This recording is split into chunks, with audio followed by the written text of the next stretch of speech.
우리 자매님들 많은 분들이 신부님 참 혼자 사는 거 힘들지 않느냐고 이렇게 물어보는 분들이 있어요. 저는요 이렇게 물어보고 싶어요. 종자가 완전히 다른 두 종자가 한 집에서 사는 게 힘들어요? 한 종자가 한 집에서 그냥 사는 게 힘들어요?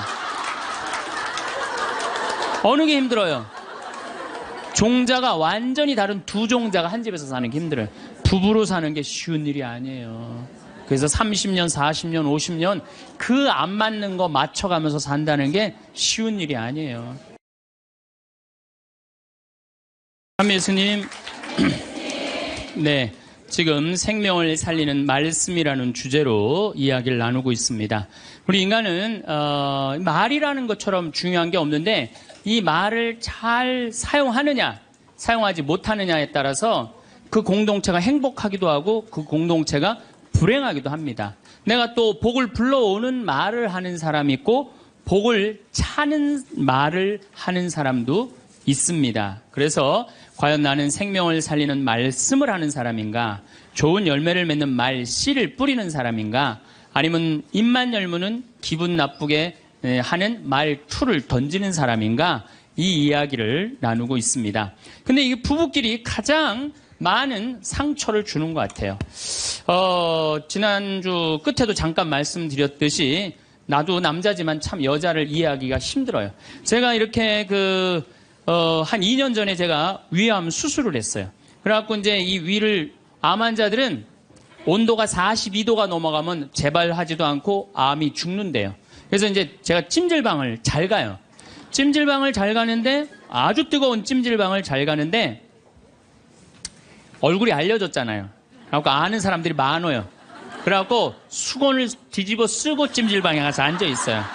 한쪽 끝에 조용히 쭈그리고 앉아 있어요. 그러면 이제 아줌마 셋이서 들어와서 수다를 떨기 시작하면은 이해할 수 없는 수다를 떨어요. 아줌마 3명이서. 뭐라 그러냐면은 한 아주머니는 자식 얘기해요. 자식 얘기. 그럼 옆에 아주머니가 자식 얘기하면은 그 자식 얘기를 같이 받아줘야 되는데 옆에 아주머니는 그러거나 말거나 자기는 남편 바람핀 얘기해요. 또 옆에 아줌마는 남편 바람핀 얘기 해거나 말거나 자기는 아파트 산 얘기해요. 주제가 다른 3가지 이야기를 각자 지치지도 않고 30분 동안 계속 하는 거예요. 이해가 안 되더라고요. 우리 남자들은 정치 얘기를 지금 하고 있는데 아내가 여보 우리 애가 자꾸 속을 썩여 그러면 남자 신경질 부려요.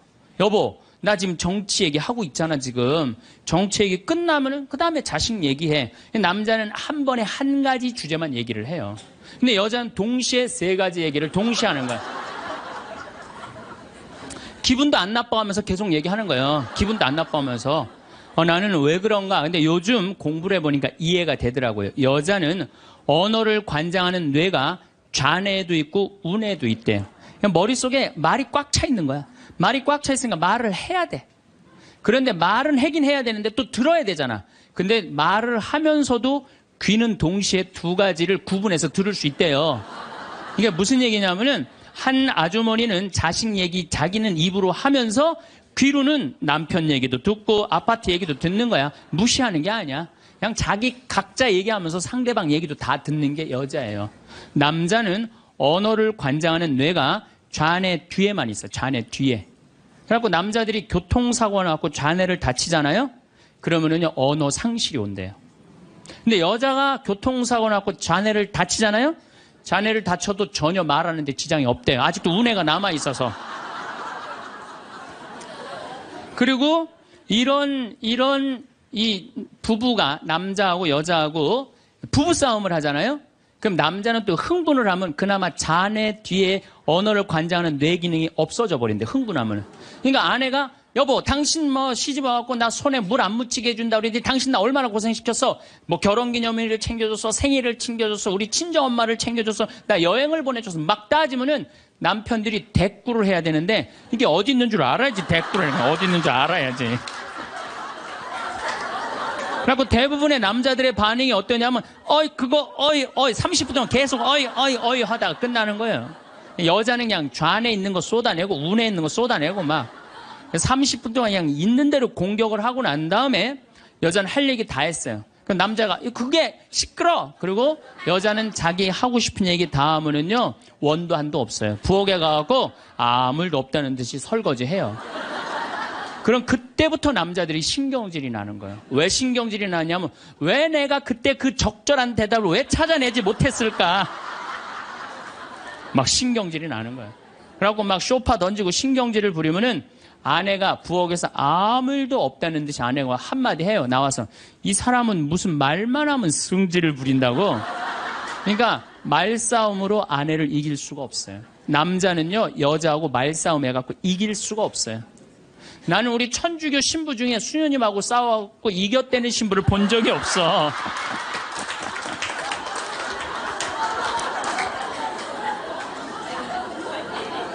말싸움으로 여자를 이길 수가 없어요. 말싸움으로. 하느님이 창조할 때 남자한테는 너는 하루에 10,000마디만 해라. 10,000마디만 해라. 창조할 때 그렇게 창조하신 거예요. 10,000마디만 하라고. 여자는 하루에 너는 25,000마디 해라. 25,000마디 해라. 그러니까 하느님이 10,000마디만 하라고 창조한 남자는 출근해갖고 직장에 가면 10,000마디 해요. 이 말 저 말 하면은 벌써 10,000마디 끝나.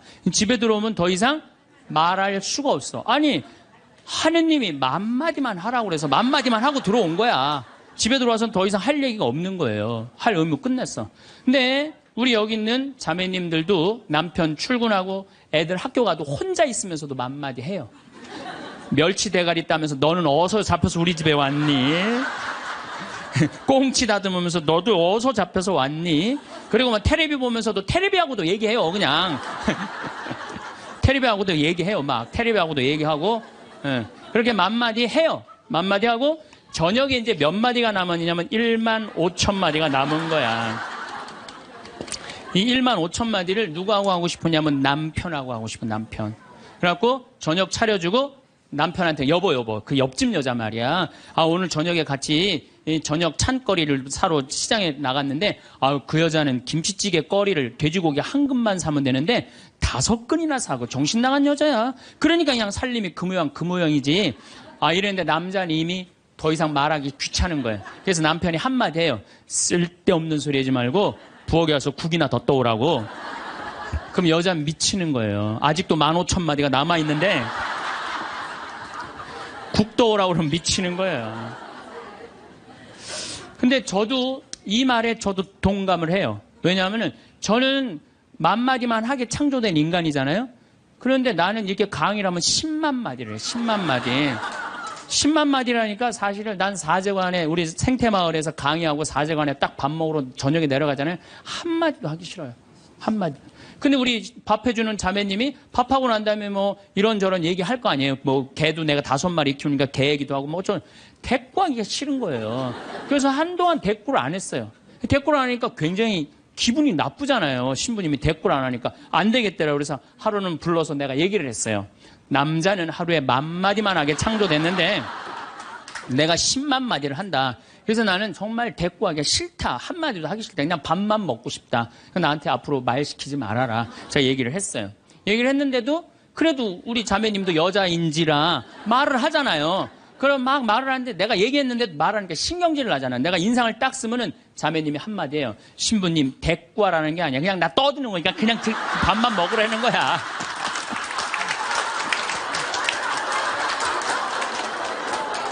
이게 뭐냐면은 이게 합의가 된 거예요.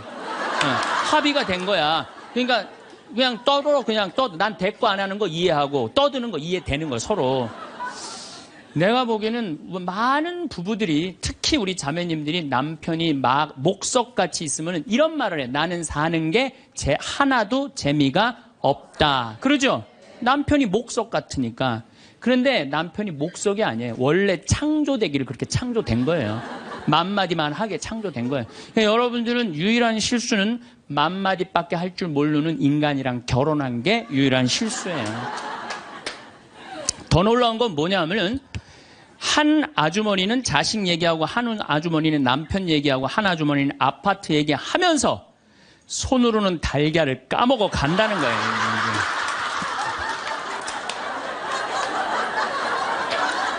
이 뭐 대단하지 않아요? 달걀. 여러분들 남편한테 이번 추석 때나 뭐 어느 때 한번 시켜보세요. 달걀 좀 까줘 그러면 남편은 어떻게 하는 줄 알아요? 달걀만 까요. 그것만 쳐다보고. 그 말 시키면 남편이 뭐라고 그래요? 지금 달걀 까잖아 지금. 남자는요 한 번에 한 가지밖에 할 줄 몰라요. 동시에 두 가지를 못해요. 근데 여자는 특성상 밥 올려놓고 찌개 올려놓고 다듬어야 되고 나물 다듬어야 되고 반찬해야 되고 동시에 여러 가지를 할 수 있어요. 그래서 집에 전화가 오잖아요. 전화가 오면은 아빠가 전화를 받으면 테레비 소리가 크면은 아빠가 한마디 해요. 시끄러워. 테레비 소리 줄여. 그러죠? 또 애들 시끄러우면 아빠 통화하니까 가만히 있으라고 그래요. 그 남자는 전화만 해요. 근데 엄마한테 전화가 오잖아요. 테레비 소리 애들 떠드는 거 전혀 상관없어. 더욱이 어느 정도로 심하냐면 막 통화하면서 텔레비에 딱 어떤 여자가 나오면은 저 여자 이혼했다고 그러더니 나오네.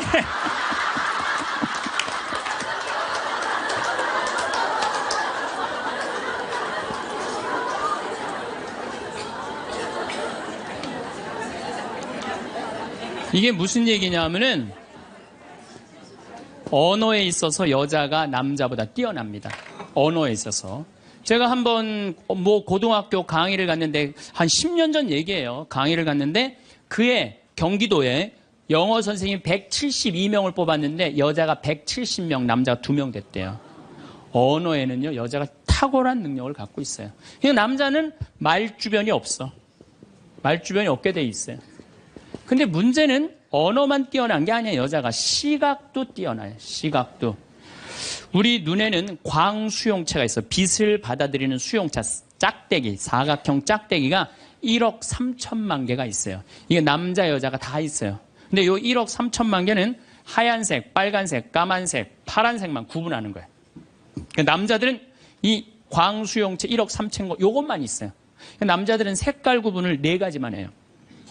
남자는 회색도 하얀색, 베이지색도 하얀색, 하얀색도 하얀색이야. 남자는 분홍색도 빨간색, 주황색도 빨간색, 빨간색도 빨간색이에요. 남자는 색깔 구분을 못해요. 근데 여자들은 원추형 광수용체 700만 개가 더 있어요. 여자가.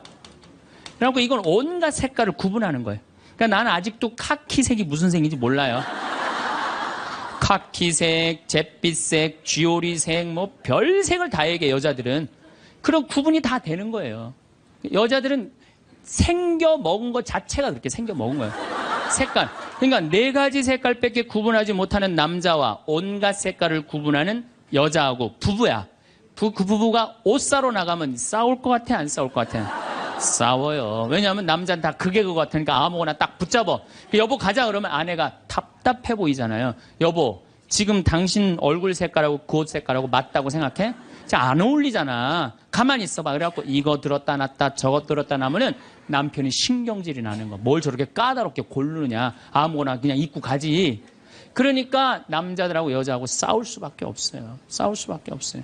그래갖고 옷 사러 나갈 때는 같이 나갔는데 들어오는 시간은 달라요. 이미 남자는 벌써 들어와 있어. 신경질 부리고.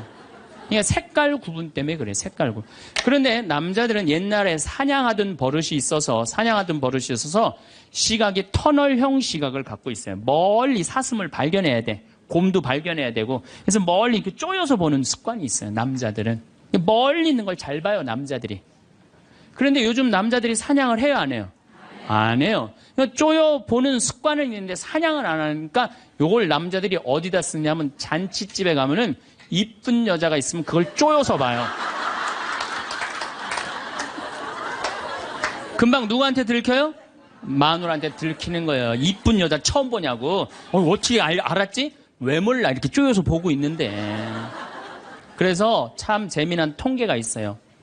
부부가 같이 잔치집에 가면 남자는 3명 내지 4명밖에 모르는데 온 사람. 그 사람 왔었어? 이런데요. 나는 뭐 기억이 없는데? 기억이 없지. 당연히 이거 쪼이고 계속 보고 있었으니까. 근데 여자는 시각이 180도라 다 본대요. 다. 그 남자 넥타이를 몸에 고왔고 시계를 못 차고 왔는까지 다 한다는 거예요.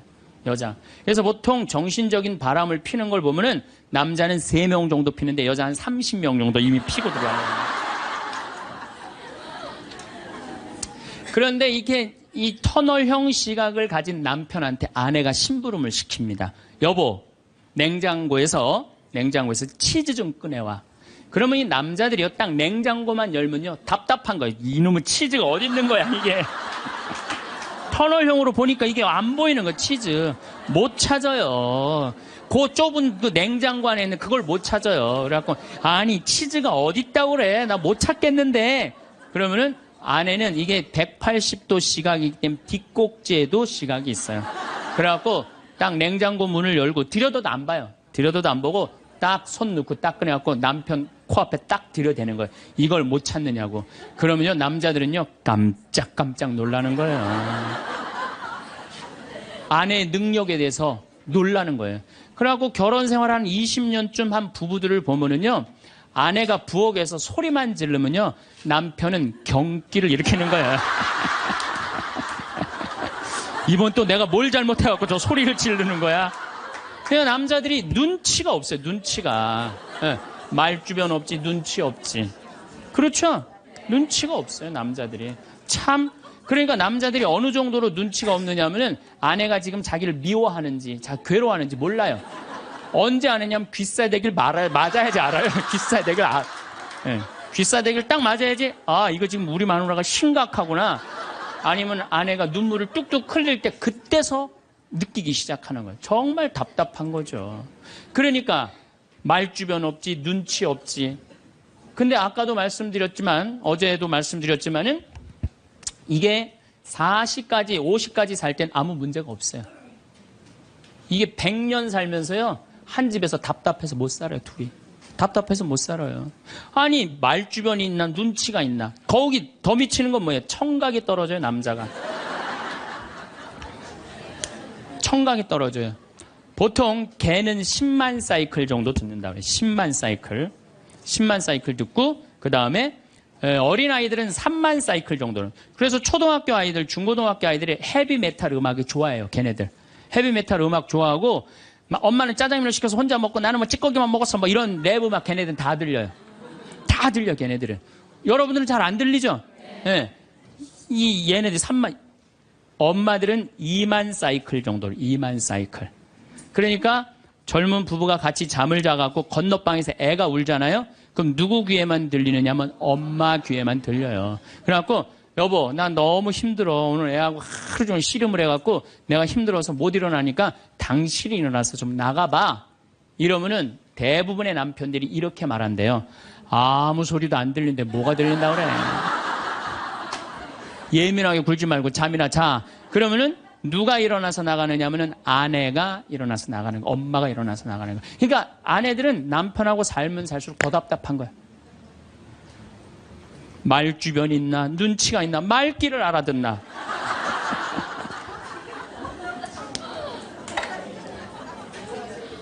그러니까 이제 한 집에서 할아버지하고 할머니하고 한 집에서 사는 할머니, 할아버지야. 예, 할아버지가 이제 저녁 국을 못 끓였는지 너무 궁금한 거야. 그래서 안방에서 할머니한테, 여보 마누라, 오늘 저녁 국 못 끓였어? 근데 부엌에서 딸그락, 딸그락 소리는 들리는데 대답이 없는 거야. 이놈의 마누라가 날 또 무시하는구나. 이번엔 또 거실에 나가고 또 한번 물어봐요. 이모 마누라 저녁 국 못 끓였냐니까 왜 대답이 없어? 아 근데 딸그락 딸그락 소리는 들리는데 또 대답이 없는 거야. 너무 화가 난 할아버지가 이번에는 부엌에 가갖고 이놈의 할망구야, 저녁 못 끓였는지 내가 3번이나 물었는데 대답을 안 하냐고. 사람 말이 말 같지 않으냐고. 그러니까 할머니가 눈을 동그랗게 뜨고 하는 말이, 내가 콩나물국이라고 3번 얘기했잖아. 누군만 못 들은 거야? 할아버지. 제가 이렇게 강의를 가면은요, 할아버지들이 이렇게 하고 듣는 할아버지들이 참 많아요. 이게 남자의 특성이에요. 그래서 남자들은 10,000사이클밖에 못 들어요. 10,000사이클. 그래갖고 남자들은 음악을, 빠른 음악 들으면 다 시끄럽다고 그래. 다 시끄러워. 시끄러우니까 끄라고. 그저 남자한테 음악이라고 그러는 거는 꿍짝짝 꿍짝짝, 어머나 어머나 이러지 마세요. 이런 음악만 음악이에요, 남자는. 그래서 30대, 40대가 넘으면 트로트를 좋아할 수밖에 없어, 남자들은. 빠른 음악을 안 들리니까. 한 28,000 사이클 정도가 보통 우리 음악에서 나오는 헤비마트 음악이거든요. 그러니까 못 듣는 거예요, 그 다음부터는. 그러니까 말귀 못 알아듣지, 눈치 없지, 말주변 없지. 자, 요즘 어떤 할아버지가 할머니하고 같이 한 집에서 사는데 그런 거예요. 이제 냉장고가 고장이 났고 애프터 서비스를 불렀어. 애프터 서비스를 딱 불렀는데 애프터 서비스 하고 난 다음에 갔어. 근데 요즘은 참 대한민국이 애프터 서비스 끝나고 나면은 고객센터에서 전화하잖아요. 고객님, 매운 만족하십니까? 보통 만족하십니까? 저 설문조사를 하잖아요. 근데 이게 또 할아버지가 전화를 받았네? 냉장고 고쳤는데 이제 애프터 서비스라고 전화를 했는데 애프터 서비스 센터에서 전화했다 그러니까 뭘 또 애프터 서비스를 해주느냐? 그래갖고 뭐라고 그러니까 할아버지가 할머니한테 그런 거예요. 여보 마누라 요즘 이상해. 냉장고 고쳤는데도 매운 만두 먹을래요? 보통 만두 먹을래요? 그렇게 물어보는데 말귀를 못 알아들어요. 말귀를. 그러니까 60이 넘어가기 시작하면 할머니들 목소리가 커지기 시작해요. 막 할아버지한테 막 소리 지르는 거예요. 소리 지르는 이가 말귀를 못 알아들으니까 소리를 지르기 시작하는 거예요. 그냥 점점 나이 먹으면 할머니들은 거칠어지고 그러니까 말귀를 못 알아들으니까 기억력까지 떨어지게 돼 있어. 동시에. 그러니까 어떤 할머니 할아버지가 또 한 집에서 살면서 할아버지가 너무 배가 고픈 거예요. 할머니한테 심부름을 시켰어요.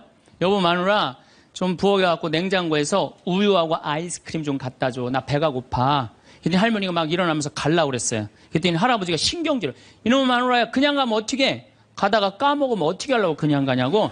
적어가라고. 우유하고 아이스크림. 할머니가 딱 째려보고 이놈의 영감탱이가 내가 그것도 모를까봐 그걸 적어가라고 그러냐고. 기다리라고 내가 우유하고 아이스크림 갖다 줄 테니까. 할머니가 추측 가셨어요. 갔는데 한 몇 분 있다가 왔는데 할머니가 삶은 계란을 갖고 온 거예요. 근데 이 할아버지가 뭐라고 그러냐면은 기가 막힌 거예요. 고마워 마누라 삶은 계란 갖다 줘서. 자기가 뭐 시켰는지도 모르는 거야. 자, 여러분들 남자하고 여자는 이렇게 달라요. 그리고 50이 넘어서면서부터 여자가 능력이 뛰어나요. 여자가. 그러니까 남자는 사실은 말주변도 없지, 눈치도 없지, 말귀도 못 알아듣지. 여기 지금 형제님들 몇 분 오셨는데 내가 60 넘어갔고 100살까지 집에서 안 쫓겨나고 살 수 있는 비법이 하나 있어요. 내가 마누라 옆에서 붙어서 사는 비법이 하나 있어요. 내가 그거 비법을 알려드릴 테니까 여기 형제님들 내가 알려주는 대로 사시면 돼요. 그저 비법이라는 건 뭐냐면은 마누라가 시키는 대로 하고 사세요.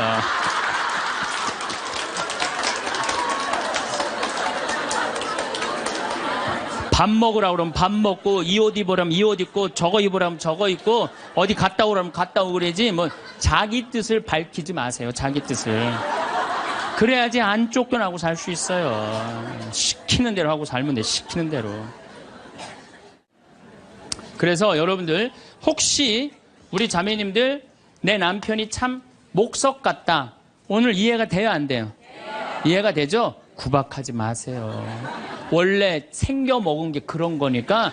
아니 본질적으로 말을 하기 싫어하는 게 남자야 남자. 남자들은 또 고민을 하잖아요. 그럼 여자들은 고민을 하면 말을 해야지 고민이 풀려. 근데 남자들은 고민을 하면 가만히 있어야 돼요.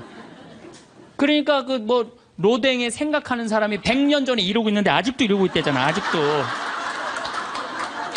생각하는 사람. 그러니까 여러분들 남편이 말이 많지 않더라고 그래도 너무 구박하지 말라는 거예요. 여러분들 남편이 집안에서 물건을 못 찾더라도 좀 구박하지 말라는 거예요. 대신 여자는 집안에 있는 물건을 잘 찾지만 남자는 집 밖에서 물건을 잘 찾아요. 그러니까 여자는 딱 집만 나가면은 깜깜해져. 집만 나가면은. 그래갖고 남편이 3년 전에 너무 경치 좋은 데를 데리고 갔어. 근데 여자들은 3년 전에 간 데 기억 못 해요. 다시 3년 전에 똑같은 데 데려가도 이렇게 말합니다. 여자들은 여보 여기 너무 멋있다. 어떤 년이랑 여기 왔어? 자기 데리고 3년 전에 왔는데. 그러니까 남자들은 여기서 여보 오늘 평창 우리 가자 그러면 남자는 딱 머릿속에 평창, 용인, 신갈, 영동고속도로, 원주, 평창들은 머리에 그려져요.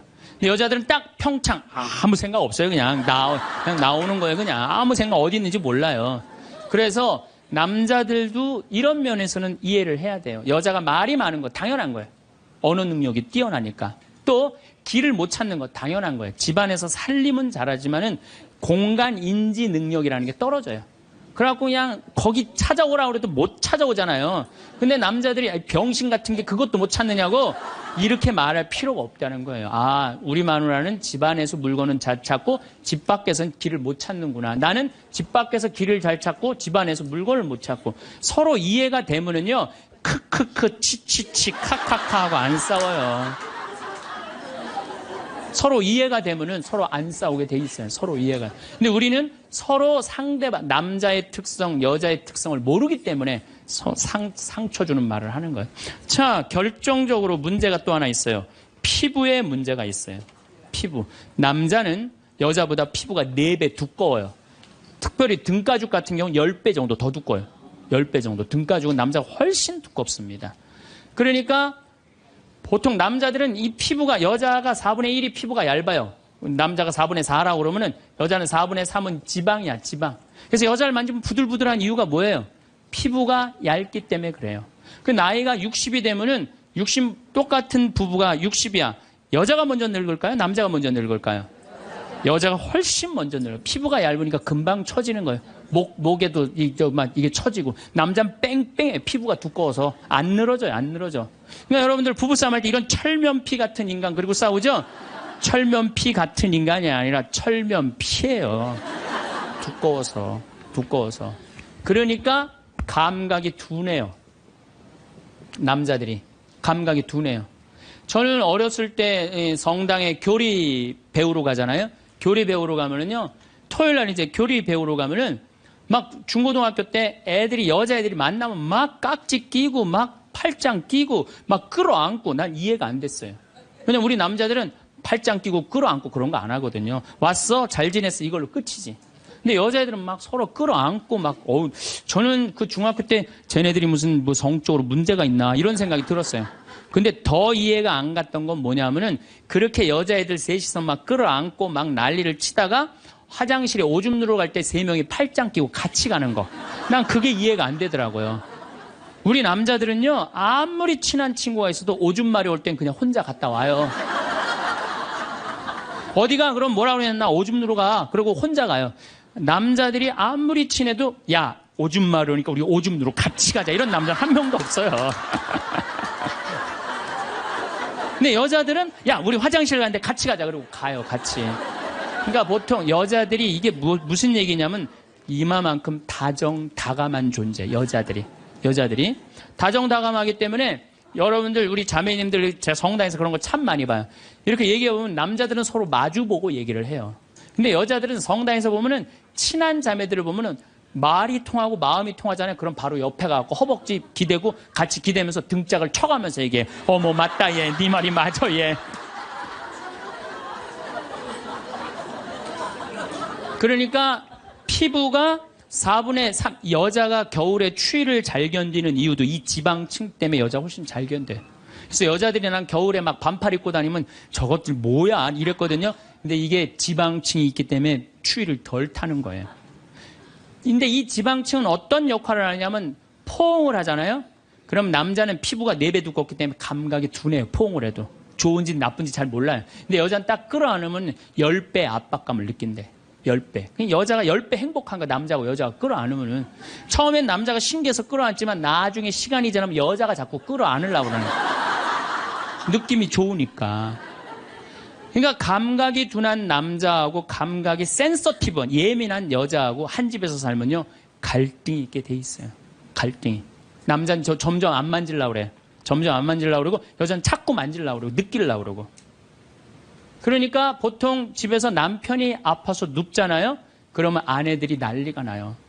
여보 어떻게 해? 이렇게 아프면 그래갖고 막 얼음찜질도 해주고 배도 만지고 다리도 주물르고 별걸 다 해요. 호들갑을 그야말로 떠는 거죠. 남자는 너무너무 기분이 좋은 거야. 아내가 그렇게 해주니까.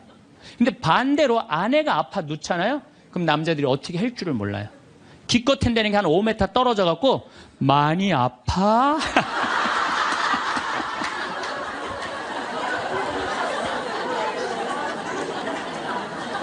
이때 섭섭해요, 안 섭섭해요?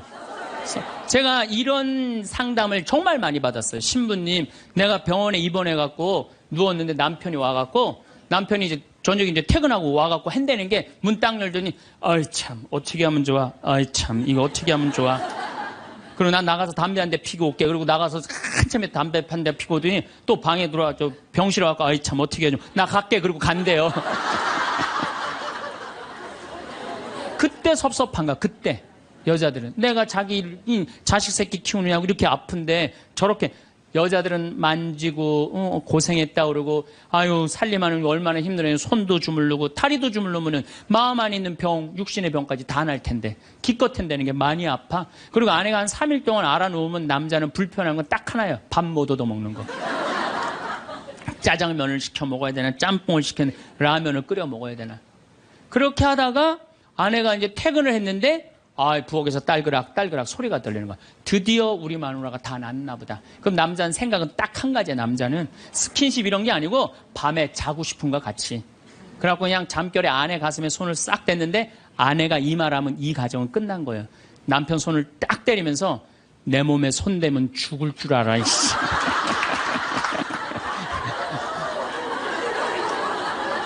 이건 뭐냐면 이제 싫은 거예요. 이제 본질적으로 이제 남자가 손 대는 것조차도 싫은 거예요. 그런데 남자는 그때까지도 몰라요.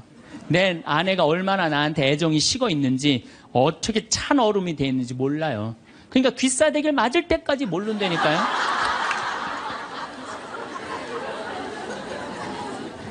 그래서 말주변 없지, 눈치 없지, 말귀 못 알아듣지, 둔하지. 이런 남자랑 사는 여러분들은 내가 보기엔 참 대단한 분들이에요. 그리고 우리 형제님들은 앞으로 내가 쫓겨나지 않으려면 어떻게? 시키는 대로 하고 살아요. 시키는. 비법은 그것밖에 없어요. 우리 스킨십이 얼마나 중요하냐면은 진머만 연구를 하고 원숭이 있잖아요. 원숭이 연구를 해보면은 원숭이가요, 만지지 않고 엄마 없이 아무것도 안 하면요 금방 죽는데요. 근데 엄마가 만져주고, 인형 같은 엄마라도 계속 만지는 애들은 건강하대. 사람도 똑같대요.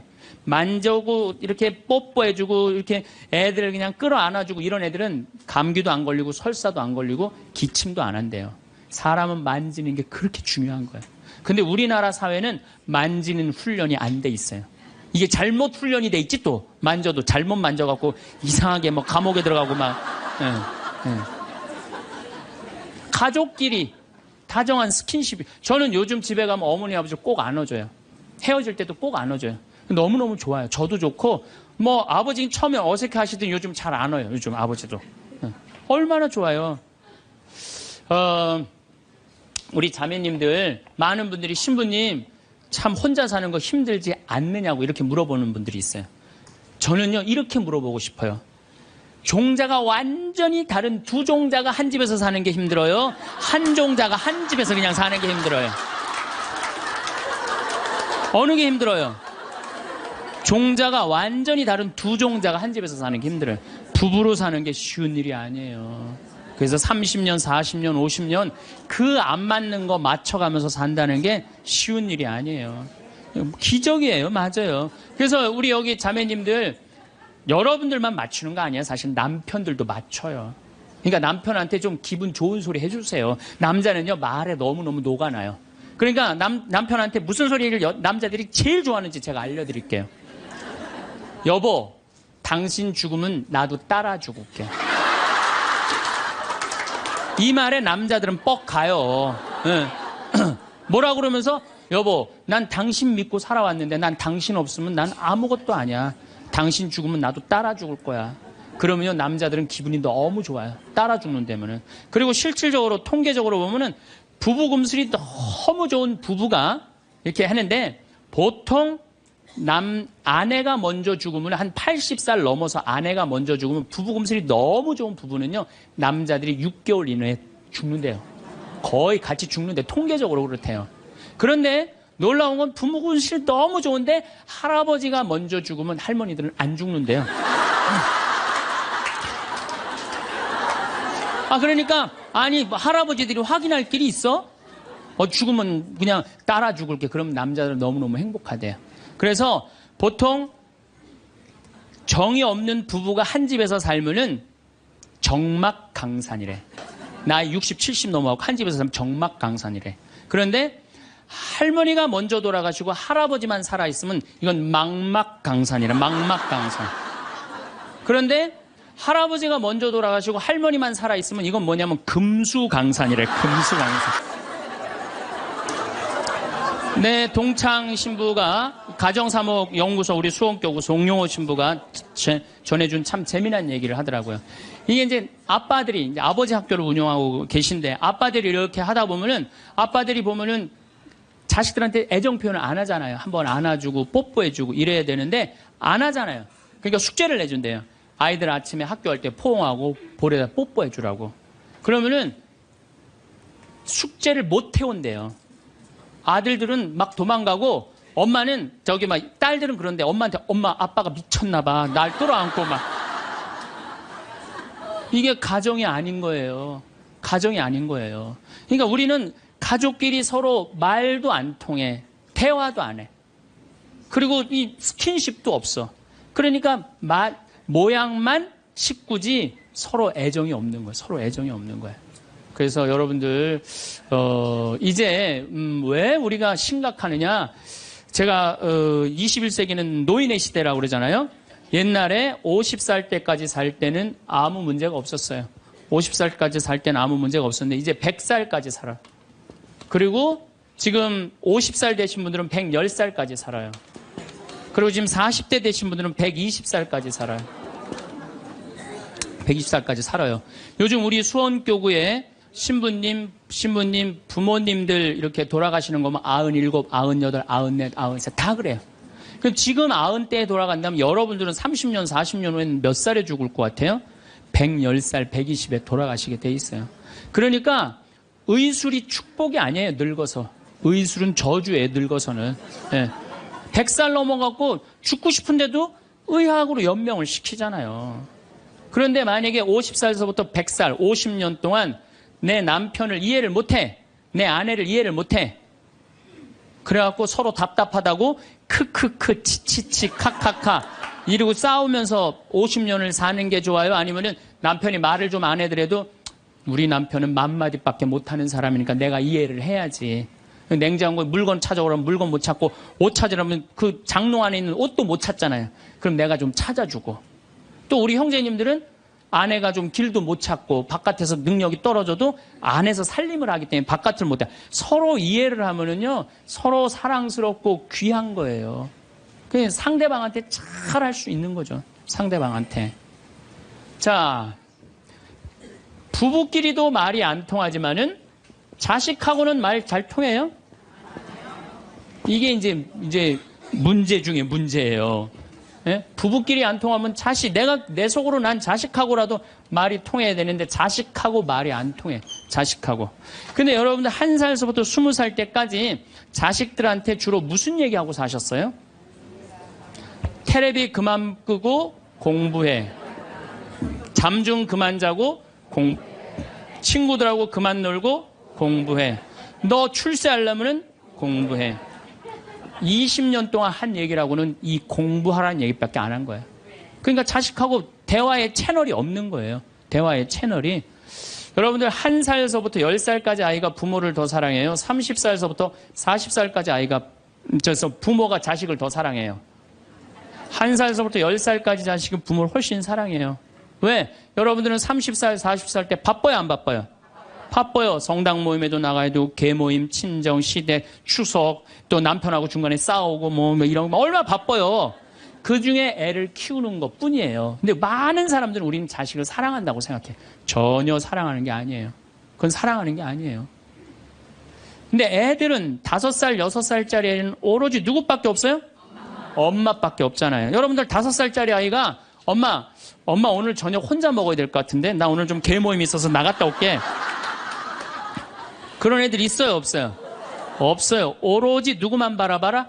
엄마만 바라보는 거. 엄마, 아빠만 바라보는 거. 그래갖고 얘가 이제 유치원에서 그림을 그렸어. 유치원에서 그림을 그려갖고 아빠한테 이제 저녁 먹고 보여주고 싶은 거. 아빠, 나 이거 유치원에서 그림 그린 거야.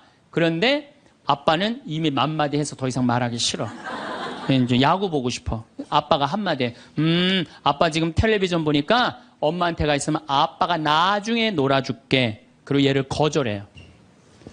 이게 거절이라는 단어를 제가 썼는데 얘 5살짜리 아는 난 거절당했어. 난 너무 슬퍼. 이렇게 얘기 안 해요. 슬프지만은 아빠가 내 그림을 안 바라봐주면 따지지 않아 아빠한테. 뽀로통해서 엄마한테 가요. 엄마한테 가고 엄마 이거 아빠가 엄마한테 보여주래. 그 시간에는 엄마는 설거지하는 시간이야. 신경질을 부려요. 엄마 설거지하는 거 안 보여? 아무것도 안 하는 아빠한테 가. 또 거절당한 거예요.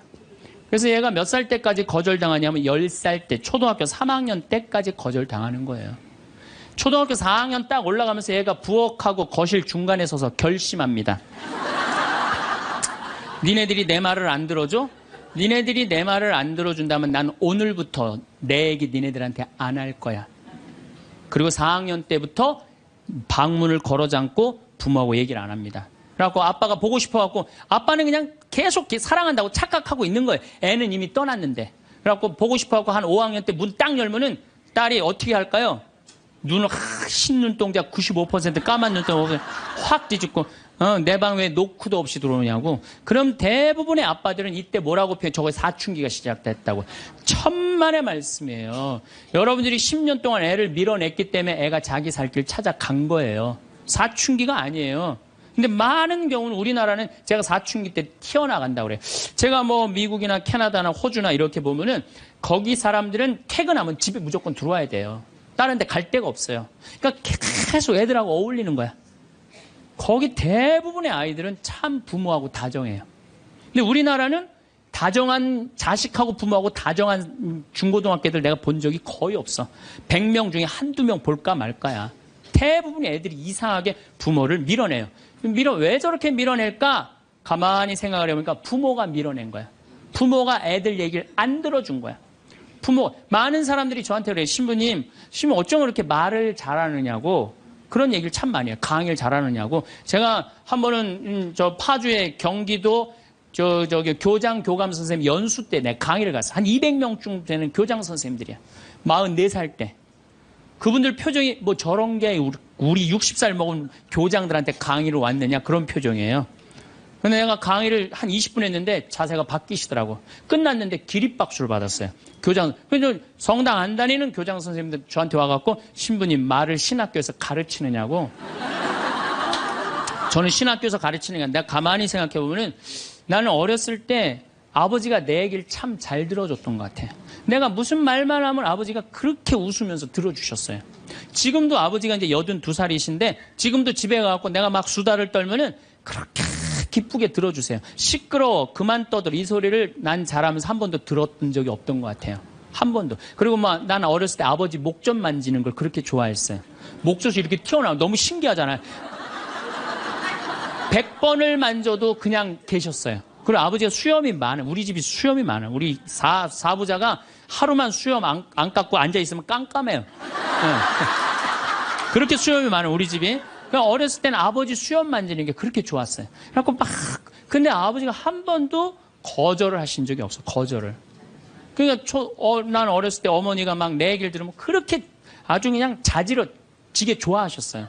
그러니까 내 얘기를 즐겁게 들어줬던 부모님한테 난 거절당했던 기억이 별로 없어요.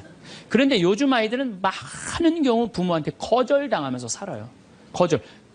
거절하면서 뭐라? 빨리 들어가서 공부해. 너 지금 이럴 시간이 어디 있어? 들어가서 공부해. 그러니까 애들이 거칠어지는 거예요. 거절당하니까. 그러니까 말이 안 통하는 거 말이. 부모 자식이 말이 안 통해요. 그러니까 여러분들도 자식들하고 대화할 줄 몰라. 그래갖고 오늘 이제 강의 들었어. 그러면은 엄마 오늘 뭐 명동에 강의 어떻게 뭐 신부님 뭐 강의 들으러 갔다는데 어땠어? 그러면은 대부분의 우리 엄마들이 이렇게 말합니다. 좋았어. 어떻게 좋았어? 그냥 좋았어. 빨리 들어가서 공부해 너. 대화할 줄 모르는 거예요. 대화할 줄. 엄마 오늘 뭐 명동에 뭐 평창에 신부님 왔다는데 어땠어? 내가 엄마가 강의를 들었는데 사람은 말에 등급이 있대. 말씀이 있고 말씨가 있고 말투가 있는데 나는 너를 이렇게 키우면서 말투를 던졌던 것 같아. 그래서 엄마가 참 많이 반성을 참 많이 했어. 그래서 우리 이 귀한 딸 이게 5억이래. 우리 지금 10억이 앉아서 밥 먹자. 어? 얼마나 감사했는지, 난 정말 내가 이렇게 감사한지 나 오늘 강의 가면서 참 많이 느꼈어.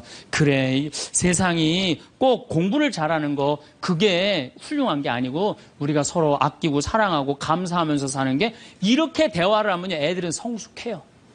근데 우리는 생전 그런 얘기 안 해요. 얼마나 우리가 자식 교육을 잘못하고 있는가. 대화다운 대화를 하지 않, 그러니까 말이 안 통하는 거야. 부부끼리도 말이 안 통하고 부모 자식끼리도 말이 안 통하고. 그러니까 집에 들어가서도 답답한 거예요. 내 얘기를 털어놓을 데가 없으니까. 또 상대방도 답답한 거예요. 자기 얘기를 들어줄 사람이 없으니까.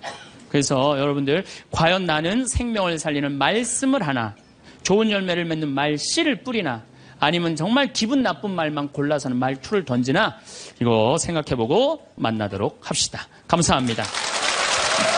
황창현 신부님의 생명을 살리는 말씀 2부에서는 말씀 말씨 말투에 대해 더 자세한 내용이 이었어요.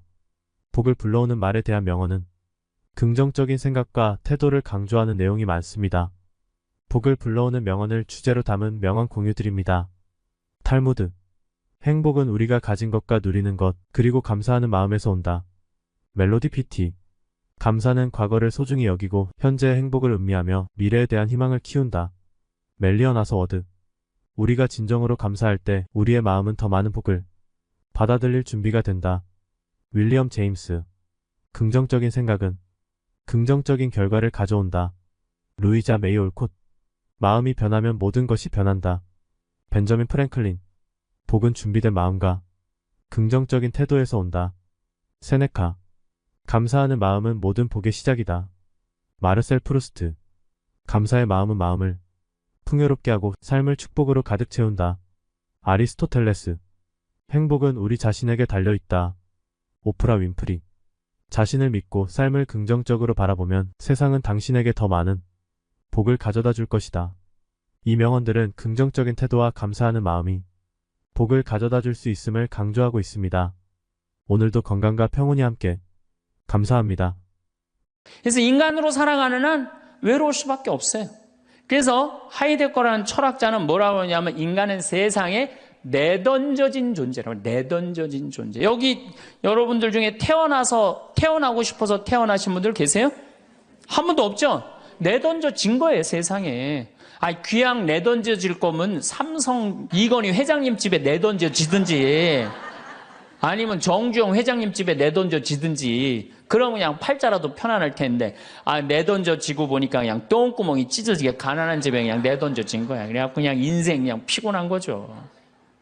그리고 귀양 태어날 거면은 장동건이나 고소영 씨처럼 얼굴이 잘생기거나 이쁘게라도 태어나면은 얼굴로라도 먹고 사는데, 또 가난한 집에 내던져졌는데 얼굴은 또 씹다 뱉은 수제비 같이 생겨버렸네.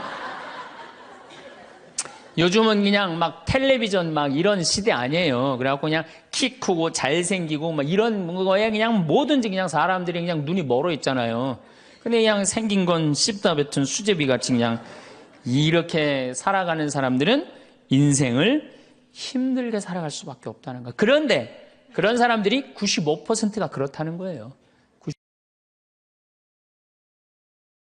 오늘은 외로우십니까? 라는 주제로 강의를 하도록 하겠습니다. 여러분들 외로우세요? 안 외로우세요? 안 외로워요? 안 외로운 분들이 계세요? 외롭죠? 사실은 여기에 계신 분들 중에 단 한 분도 안 외로우신 분은 없어요. 아무리 행복한 사람이라도 문득 외로울 때가 있어요. 아무리 행복한 사람이라도. 여러분들 낙엽이 막 떨어지고 막 바람에 그냥 낙엽이 스산하게 막 날릴 때 그거 보면은 마음이 왠지 좀 쓸쓸하고 외롭지 않으세요? 한 이불 덮고 사는 남편이 어느 날 그냥 등 돌리고 말도 안 하고 그냥 그러고 있으면은 외로워요, 안 외로워요? 우리 인간은요, 고독할 수밖에 없어요. 우리 인간은. 최진실 씨는 죽기 얼마 전에 인터뷰를 할 때 뭐라고 그랬느냐면 20년 동안 연애 생활을 하는 20년 동안 단 하루도 안 외로운 날이 없었다고 그랬어요. 그 외로움이 20년을 축적을 해서 결국은 죽음에 이른 거죠. 얼마 전에 또 행복, 자살이라는 말을 거꾸로 하면은 살자라는 말이다라고 강의를 했던 이 최윤희 씨가 루푸스 병에 걸려갖고 어떻게 했죠? 자살했어요. 너무 아프기 때문에. 그런데 이 최윤희 씨는 자살을 했는데 남편이 어떻게 따라 죽었죠? 저는 어떻게 보면 최윤희 씨가 이 목숨을 끊은 건 우리 교회법적으로 교회가 가르치는 거에 안 맞죠. 근데 한편으로는 좀 부러운 면도 있어요. 여러분들, 내가 병이 들어갖고 이제 막 죽기 일보 직전이야. 그래갖고 남편한테 여보, 나 죽으면 당신 어떻게 할 거야? 근데 남편이 난 당신 없으면 못 살아. 당신 없으면 난 따라 죽을 거야. 그럼 여러분들 그 말 들어도 좋아요, 안 좋아요? 좋죠? 나 죽는데 따라 죽는다는데 얼마나 마음 위로가 돼요. 근데 사실 따라 죽을 수 있는 남편 몇 명이나 될 것 같아요, 여러분들 죽으면은? 없어요?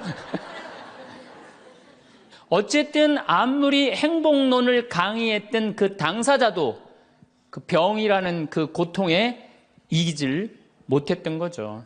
그 예수님은 외로웠겠어요? 안 외로웠겠어요?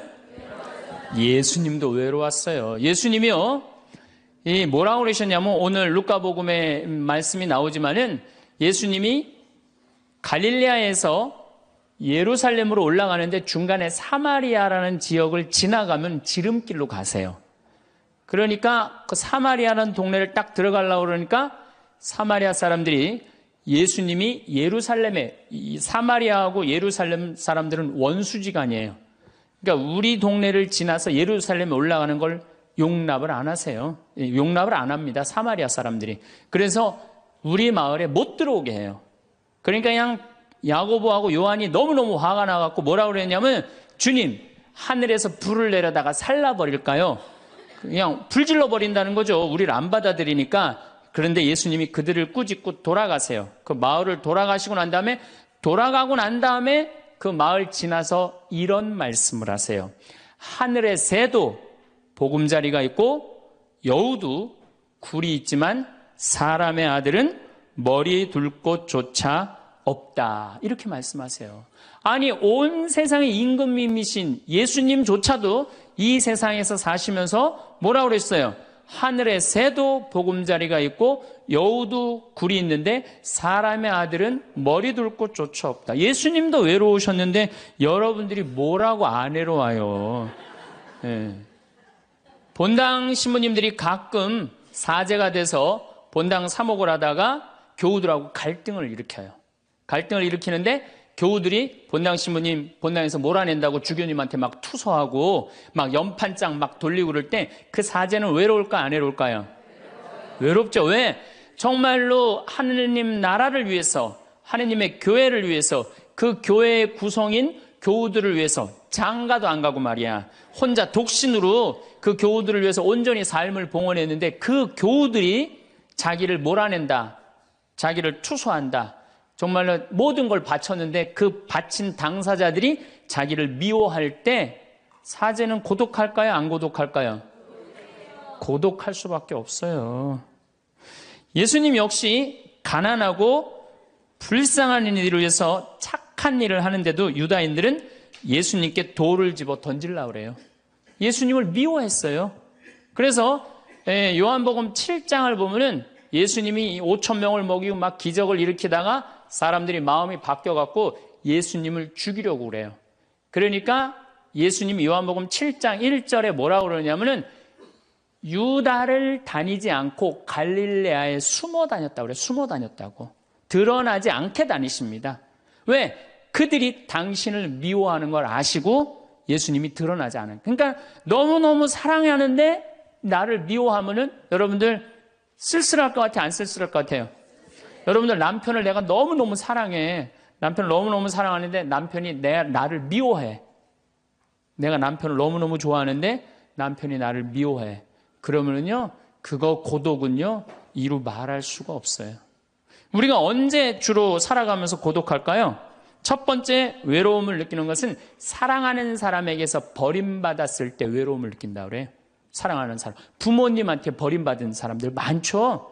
부모님한테 버림받은 사람들 얼마나 많아요. 요즘 보육원에 그냥 자기 아이 버리고 그냥 가는 부모님들 얼마나 많아요. 그리고 이혼하고 그냥 엄마가 보따리 싸들고 그냥 도망가는 엄마들 얼마나 많아요. 그런 아이들 상처가 얼마나 크겠어요. 세상에 천하에 엄마가 나를 버렸다. 아버지가 나를 버리고 갔다. 그들의 마음의 상처는 이루 말할 수가 없죠. 또 사랑하는 애인이 배반하고 가버렸어. 사랑하는 애인이 배반하고 가버렸어. 그러면은 아파요, 안 아파요? 아프죠? 친구가 나를 배반하고 가버렸어. 이거 굉장히 괴로운 거예요. 내가 정말로 너무너무 사랑하는데 결혼하고 싶은 정말로 남자가 있어. 근데 부모님이 반대해갖고 헤어져야 돼. 아파요, 안 아파요? 굉장히 아파죠. 압살롬이 반란을 일으켜요. 아들이 압살롬이라는 아들이 있는데 반란을 일으켜갖고 다윗이 도망 나갑니다. 예루살렘에서 그냥 급히 도망을 나가면서 이런 시를 불러요. 시편 3편에 주님, 저를 괴롭히는 자들이 어찌리 많습니까? 저를 거슬러 일어나는 자들이 많기도 합니다. 하느님께서 저자를 구원하실성 싶으냐? 저를 빈정대는 자들이 많기도 합니다. 이런 얘기를 해요. 그러니까 다윗도 결국은 누구한테 버림을 받기 시작하냐면 아들한테 버림을 받아요. 그리고 결국은 그 아들은 요압이라는 다윗의 총사령관한테 표창에 맞아 죽고. 그러니까 얼마나 아프겠어요. 인간은 어떤 종류의 인간이든지 이런 아픔 속에서 살아갈 수밖에 없다. 사랑하는 사람을 만날 수 없다는 사실, 숨을 쉴 수조차 힘든 거죠. 이거를 불가에서는 뭐라 그러냐면 애별리고라고 그래. 애별리고. 사랑하는 사람하고 헤어지는 고통. 이게 가장 큰 고통이라고 그래요. 우리 신학생들, 참 나는 우리 신학생들만 보면은요, 너무너무 거룩하고 아름답고 순결해요. 고등학교 3학년 딱 졸업하고 얼마나 하고 싶은 게 많겠어요. 그런데 하느님의 나라를 위해서 신학교 딱 들어갔단 말이야. 그러면 신학교 1, 2학년들 보면요, 너무너무 순수하고 아름다워 보여요. 나만 아름다워 보이겠어요? 여러분들 보면 이쁘겠어, 안 이뻐? 우리 신학생 1, 2학년 학사님들 보면 이쁘죠? 여러분들만 이쁘겠어요? 20살, 21살 된 여자애들은 이쁠 것 같아요, 안 이쁠 것 같아요? 신학생들이 너무너무 매력이 있잖아요. 그래갖고 가까이 가고 싶고 자꾸 만나고 싶단 말이야. 고등학교 때까지는 공부하다가 모르다가 그냥 신학생들도 딱 신학생이 돼갖고 그냥 이쁜 아가씨가 자꾸 옆에 있으면 마음이 끌릴 것 같아요, 안 끌릴 것 같아요? 끌릴 수밖에 없어요. 사람은요, 어쩔 수가 없어요. 그래갖고 한 2년 만나다 보면은요, 이게 이때부터 갈등하기 시작하는 거예요. 내가 사제가 돼야 되는데 왜 자꾸 저 여자한테 마음을 빼앗기나. 그래갖고 그냥 그때부터 고민하기 시작하는 거예요. 하느님을 선택할 것이냐, 여자를 선택할 것이냐. 그래서 신학교에서는 재미난 말이 있어요. 2말 3초라고 그래. 2학년 말, 3학년 1학기, 3학년 초, 이때가 가장 신학생들이 갈등을 많이 할 때. 그래갖고 이때 여자를 떠나보내면 이제 4학년, 5학년 쭉 군대 가면서 이제 사제길로 가는 거예요. 근데 이때 그냥 이 여자를 따라가면 이제 신학교 나가는 경우가 많죠. 그래갖고 그냥 그 젊은 나이에 그 피 끓는 뜨거운 애정을 끊고 사제가 되니 애별리고의 고통을 안 겪은 사제가 몇 명이나 될 것 같아요. 그러니까 서품 때 보면 그냥 누워갖고 그냥 이 깔고 그냥 그 여자 떠나보낸 여자 생각하고 그냥 가슴이 아파서 우는 거예요. 모든 걸 떠나보내야 돼. 인간이 얼마나 그게 힘든 건데요. 그러니까 여러분들 신부님들한테 잘하세요. 괜히 주교님한테 편지 쓰고 그러지 마시고.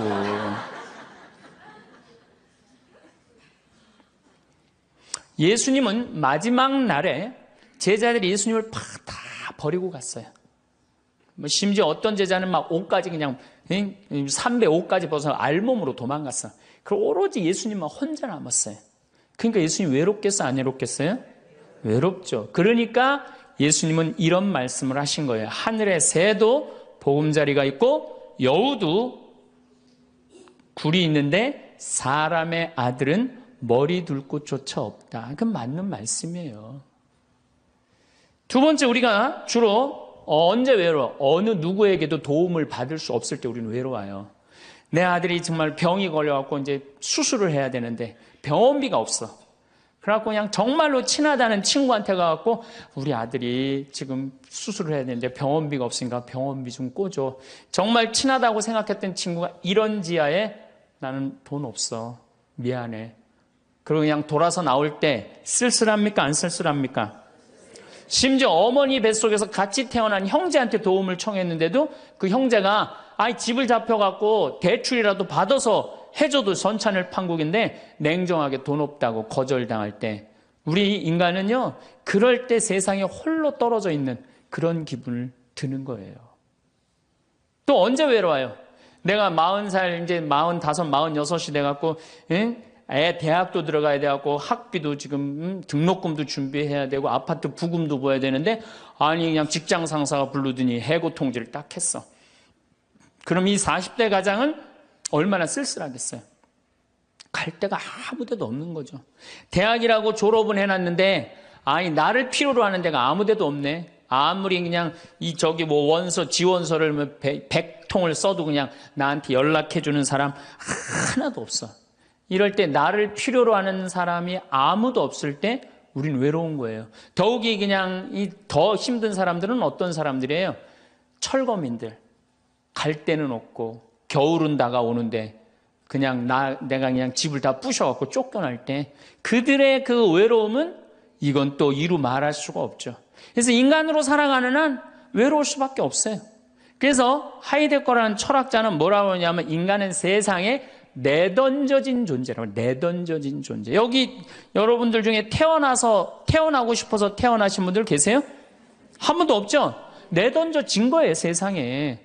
귀양 내던져질 거면 삼성 이건희 회장님 집에 내던져지든지 아니면 정주영 회장님 집에 내던져지든지 그러면 그냥 팔자라도 편안할 텐데 내던져지고 보니까 그냥 똥구멍이 찢어지게 가난한 집에 그냥 내던져진 거야. 그래갖고 그냥 인생 그냥 피곤한 거죠.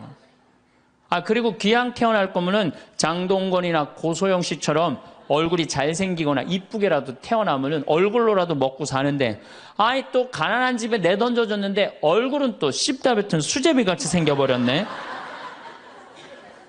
요즘은 그냥 막 텔레비전 이런 시대 아니에요. 그래갖고 그냥 키 크고 잘생기고 이런 거에 그냥 뭐든지 그냥 사람들이 그냥 눈이 멀어 있잖아요. 근데 그냥 생긴 건 씹다 뱉은 수제비 같이 그냥 이렇게 살아가는 사람들은 인생을 힘들게 살아갈 수밖에 없다는 거예요. 그런데 그런 사람들이 95%가 그렇다는 거예요. 95%. 저나 여러분이나 내가 항상 하는 얘기지만 내 얼굴 이거 씹다 뱉은 수제비 같이 생겨갖고 이거 얼굴로 먹고 살기는 틀린 거죠. 다 평범하게 태어나는 거죠. 또 우리 언제 외로워요? 말이 안 통할 때 외로워요. 남편하고 말이 안 통할 때, 자식하고 말이 안 통할 때, 특별히 가족 간에 말이 안 통할 때 참 외로워요. 제가 미국에 강의를 한 2년 동안 이렇게 쭉 다녀보니까 깜짝 놀라는 일이 있어요. 엄마 아빠는 영어를 못하고 애들은 영어만 하는 거예요. 그러니까 애들은 그냥 영어를 너무너무 잘하고 애들 하는 말을 엄마 아빠가 못 알아듣는 거예요. 그러니까 엄마 아빠하고 말이 안 통하는 거 애들하고 기본적인 거 밥 먹어라, 학교 갔다 와라 이거 외에는 말이 안 통하는 애들이 참 많더라고요. 정말로 그건 이제 점점 외로워지는 거죠. 그래서요, 뉴욕에요, 60세 넘은 할머니, 할아버지들이 작년에 한 60명이 자살을 했대요. 외로우니까. 우리 생태마을에 교감 선생님이 3개 국어를 해요. 생태학교라는 걸 운영하거든요. 3월 달부터 12월 달까지 우리 농사 짓고 기숙사 생활하고 생태 영성 배우고 이런 생태학교를 운영하는 이제 교감 선생님이 미국에서 스카웃을 해왔어요. 스카웃을 해왔는데 이 교감 선생님 아들이 미국 컬럼비아 대학 4년 장학생이에요. 미국에서 태어난 거죠. 나도 한번 만나봤는데 애가 굉장히 괜찮아요. 근데 얘가 이제 아버지 생일날 카드를 보낸 거예요. 한글을 배워서 삐뚤삐뚤한 글씨를 써갖고 편지를 보냈는데 딱 3줄 보냈어요. 아버지 사랑합니다. 아버지 생일 축하합니다. 그리고 맨 끝에 뭐라고 썼느냐면은 네 아들 윤진이가 이렇게 해서 보냈더라고요. 말이 안 통하는 거지. 말이 안 통하는 거지. 한국에서 보면은 그런데 이게 미국 사회에서만 서로 말이 안 통하는 게 아니야. 한국에서도 퇴근을 했는데 부인이 남편을 투명인간 취급하는 부인들 많아요. 들어오거나 말거나 말도 안 하고 그냥 밥 차려놨으니까 먹으라고 그러고 사람 그냥 투명인간 취급하는 경우 많죠. 그렇죠? 자식들도 집에 와서 엄마 아버지한테 다소곳하게 하지 않고 자기 방에 쑥 들어가고 하루 종일 한 가족이 집에 살면서 5분 이상 대화를 안 한다는 거 아니에요. 이게 말이 안 통하니 이 집이 외롭겠어요, 안 외롭겠어요? 모이면 하루에 있었던 일 얘기하고 서로 그냥 다정하게 대화를 나눠야 되는데 우리가 지금 말이 안 통해, 서로. 그 외로울 수밖에 없죠. 또 언제 외로워요? 이게 이제 저하고 여러분들하고 공통적으로 느끼는 거예요. 늙어가는 걸 느낄 때, 내가 뭔가 하나씩 뺏겨가는 걸 느낄 때, 그때 외로워요. 내 젊음이 하나하나 떨어져 가는구나. 제가 굉장히 눈이 좋았어요. 1.5, 어떨 땐 2.0까지 나왔어요. 근데 요즘 핸드폰에 메시지가 오면은 일단은 내가 인상을 써요. 인상을 쓰고 이렇게 멀리 보기 시작해. 안 보이는 거, 글자가. 심지어는 내 동창들은요, 돋보기를 쓰는 동창들도 있어요, 벌써. 그래서 너 왜 돋보기를 쓰냐고 하니까 노안이 와갖고 신문이 안 보이는 거예요. 그 돋보기를 쓰고 있는 동창을 보면요, 슬프더라고요. 늙어가니까. 제가 젊었을 때 몸에 테스토스테론이 흘러 넘쳤어요. 진짜 남자다웠어요. 그래갖고 내가 눈물이라고는 한 방울도 안 흘렸어요. 얼마나 눈물을 안 흘리냐면 고등학교 2학년 때 우리 어머니 아버지가 내가 신학교 들어가기 전까지는 성당에 안 다니셨어요. 그러니까 이해가 안 됐잖아요. 반대한다고 어머니가 막 약 먹고 자살하고 막 정말로 아버지가 그 막 죽어가는 어머니를 막 끌어안고 저를 보고 뭐라고 그랬느냐면 울면서 제발 신학교 안 간다는 소리 좀 해라. 내가 그랬는데도 눈물 한 방울 안 흘린 놈이에요, 내가. 물론 우리 어머니 아직도 안 돌아가셨어요. 아직도 안 돌아가시긴 했는데 이상한 일이 벌어졌어요. 내 몸에서 이제 테스토스테론은 안 나오고 남성 호르몬은 안 나오고 에스트로겐, 여성 호르몬이 나오는 모양인 것 같아요.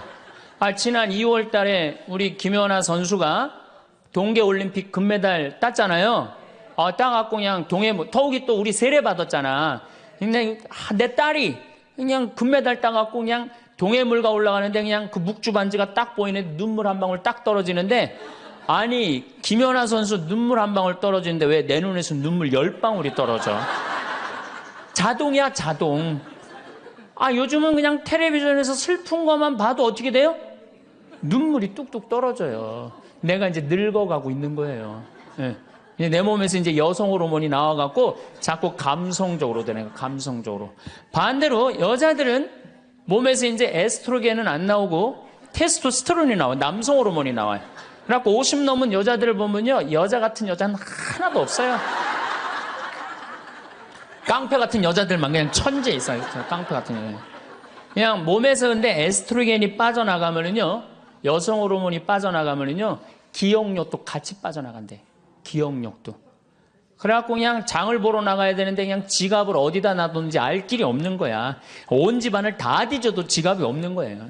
그래갖고 열받는다고 냉장고 딱 열어보니까 김치통 위에다 지갑 딱 올려놔. 아이고, 내가 왜 이럴까? 내가 왜 이럴까? 심지어는 어떤 분은 막 1층에서 2층 올라가면서 올라가는 중간에 무슨 일을 하러 올라가는지 까먹는 분도 계세요. 그런 분들 많죠? 더 심각한 분은 어떤 분이냐면 1층하고 2층 중간에 서서 고민하기 시작하는 거예요.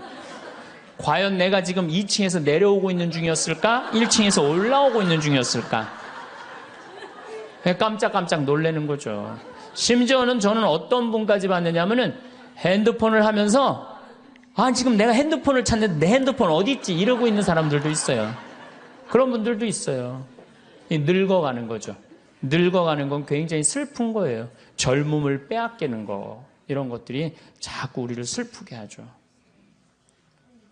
한숨이 나오죠. 더욱이 아줌마들은요, 40이 넘으면 갑자기 몸에 얼굴이 열이 확 올라왔다가 열이 확 식었다가 그러죠. 감정의 기복도요, 막 기뻤다가 슬펐다가 분명해요. 울었다 웃었다가 분명해요. 그러면 자식 붙잡고 네가 인생을 어떻게 살라고 그러냐고 막 울다가 갑자기 그냥 성당 친구가 전화 오면은 언제 그랬냐는 듯이 내가 오늘 신부님을 강의를 들었는데 너무 재밌다고 막 깔깔깔깔거리고 막. 그러면 아들이, 딸이 엄마 도대체 왜 그래? 이 소리를 들으면요, 여러분들은 심각하게 늙어가고 있는 거예요. 엄마 도대체 왜 이래? 내가 이제 늙어가는 거죠. 그럴 때 우리 인간은 외로움을 느낀다는 거죠.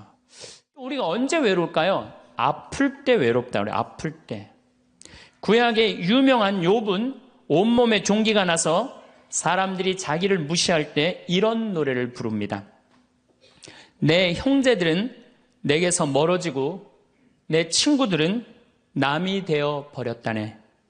친척과 친지들은 떨어져 나가고 집안 식객들은 나를 잊었으며 계집종들은 나를 낯선 자로 여기니 저들 눈에 나는 이방인이 되었다네. 내 입김은 아내에게 메스껍고 내 몸에 나는 악취를 자식들에게 풍긴다네. 어린 것들조차 나를 업신여기고 내가 일어서려고만 해도 나를 두고 비아냥거리네. 내게 가까운 동아리도 모두 나를 역겨워하고 내가 사랑하는 자들도 내게 등을 돌리는구려. 이 아픔은요, 이게 우리 인간이 아직 가장 서러울 때가 아플 때예요. 그건 내 남편도 필요 없고 자식도 필요 없을 때가 굉장히 많죠. 그렇죠? 아플 땐 그래요. 어떤 분이 그런 얘기를 하더라고요. 나하고 나이가 비슷한 분인데 자기가 고등학교 때 엄마가 참 자기를 사랑했는데도 불구하고 하루는 굉장히 토했대요. 근데 밤새 토했는데 엄마가 나 토하는 걸 아는데도 문 한 번 안 열어봤을 때 그렇게 외롭고 쓸쓸하고 지금도 그 20몇 년 전 그 생각을 하면은 지금도 외롭고 섭섭하다는 거예요. 그러니까 우리가 가장 서러움을 많이 느낄 때 언제 서러움을 많이 아플 때 나한테 무심하게 대할 때 우리가 서러움을 많이 느낀다는 거죠. 그래서 시편 69편에 이런 얘기가 있어요. 하느님 저를 구하소서.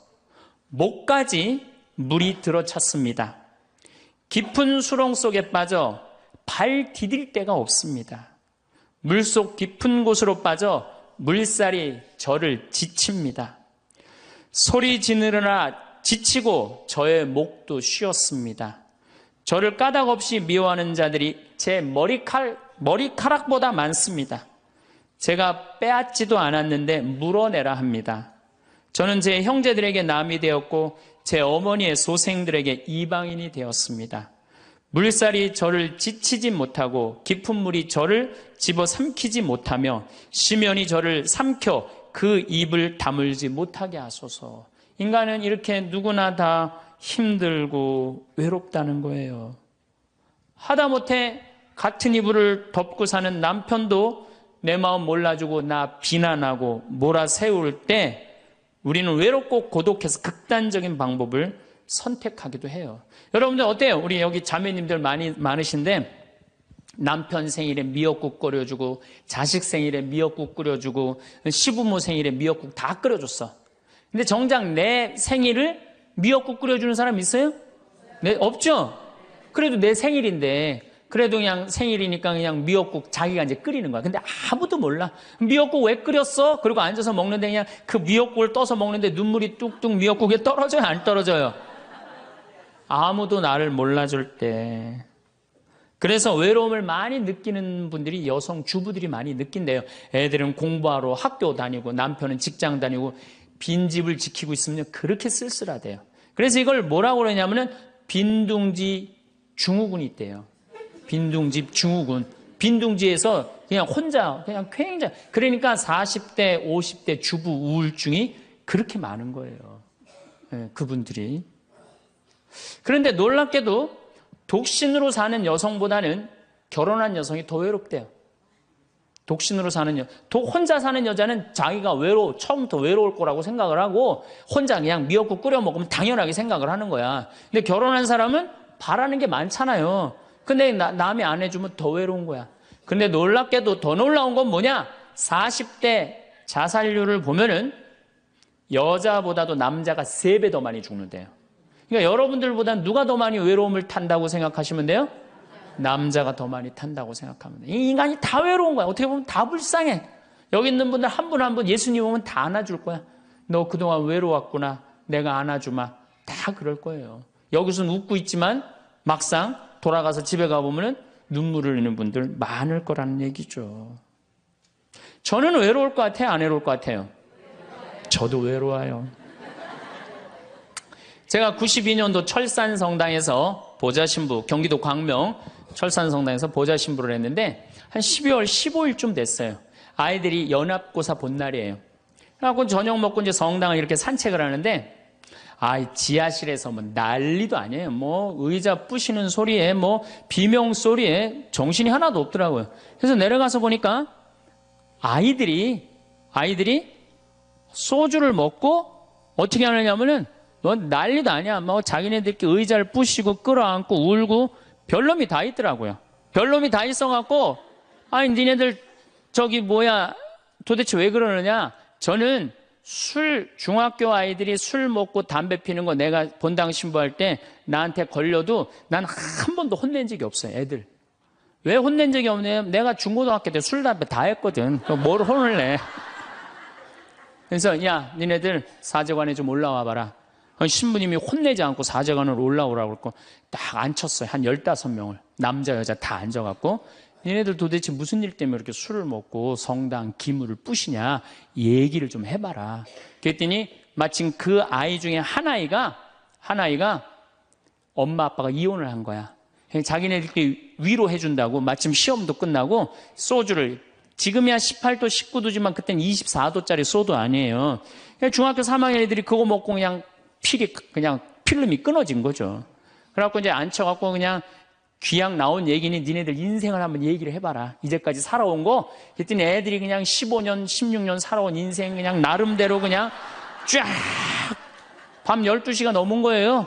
그래갖고 오늘은 너무 늦었으니까 니네들 귀양 이렇게 술이 취했으니 집에 가지 말고 신부님 집에서 자라. 사조관에서 15명 다 집으로 전화해라. 만약에 엄마 아빠가 뭐라고 의심을 하면 나를 바꿔줘라. 그래갖고 내가 몇몇은 내 통화를 해갖고 내가 오늘 재울 테니까 걱정하지 말라고. 그리고 애들한테 니네들 술은 이렇게 먹는 게 아니다. 그래갖고 내가 또 꼬냑을 또 한 병 꺼내갖고 한 잔씩 탁 따라주면서 아이들하고 정말로 다정한 얘기를 했어요. 그러니까 아이들이 너무 좋잖아요. 술을 먹었는데 혼을 내기를 하나, 또 신부님이 방에서 재워주지, 자기 얘기 다 들어주지. 그래서 내가 2월 달에 발령을 받아갖고 떠나는데 가지 말라고. 애들이 일주일 동안 우는 거예요. 가지 말라고. 신부님 우리랑 살자고.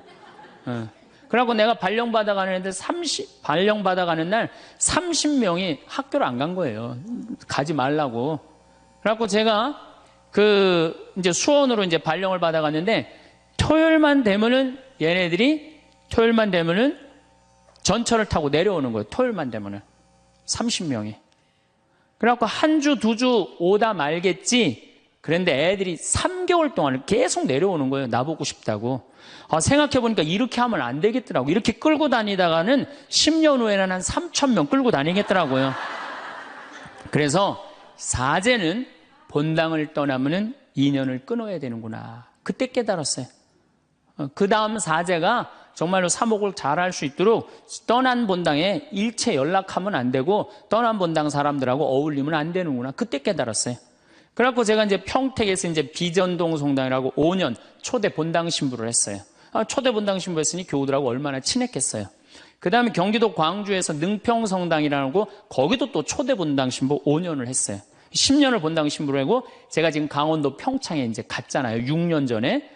평창에 갔는데 내 첫 영명 축일 때 교우들이 신부님 축일 축하한다고 몇 명이나 왔냐면 200명이나 온 거예요. 기분이 너무너무 좋더라고요. 이야, 나를 잊지 않고 이렇게 200명이나 와줬구나. 그렇지만 저는 연락은 안 해, 개인적으로. 근데 둘째에 150명으로 줄어들었어요. 내 축일에. 셋째에는 100명으로 줄어들더라고요. 뭐 계속 연락은 안 하니까 넷째 해는 50명으로 줄어들었어요. 작년에는 30명으로 줄어들더니 올해 내 축일에는 17명이 딱 앞에 그냥 쭉 한 줄 앉아 있는데 외롭더라고요. 근데 사실은 그 200명에서 17명까지 줄어들 때 누가 연락을 안 하고 산 거예요? 내가 연락 안 하고 산 거예요. 사실은 그 외로움을 누가 먼저 만들었냐면 내가 먼저 만드는 거예요. 여러분들 외로운 분들 보면은요, 사실은 어떻게 보면은 다 본인이 담을 쌓고 살기 때문에 외로운 거지, 본인이 마음에 담을 허물면요 절대 안 외로워요. 근데 담 쌓고 사는 경우 많죠. 형제나 친척이 잘못하면은 내가 니네들하고 연락하고 사나 봐라. 그리고 딱 인연 끊어버리잖아요. 그러니까 우리가 외로움은 점점 우리를 더 힘들게 만들어요. 대한민국 사람들이 굉장히 외로운 것 같아요. 대한민국의 명장면이 하나 있어요. 저는 이해가 안 가는 장면 하나 있어요. 대한민국 사람 참 외롭구나. 대한민국 아줌마들이 외롭구나를 느끼는 장면 하나가 있어요. 그게 뭐냐면 연예인들 군대 갈 때예요. 아니 연예인들 군대 가는데 왜 아줌마 500명이 따라가. 자기 아들 군대 가는 것도 아닌데. 그래갖고 그냥 거기다가 막 기다린다고 그러고. 그러니까 어디 마음을 열어놓을 데가 없는데 그 연예인한테 마음을 열어놓고 사는데 그 연예인이 2년 동안 안 보인다고 그러니 얼마나 슬퍼. 그러니까 그 앞에서 우는 거예요. 참 그 슬픈 장면이죠. 이렇게 만만치 않은 인생살이 살아가기 힘들 때 사람들은 극단적인 방법을 택합니다.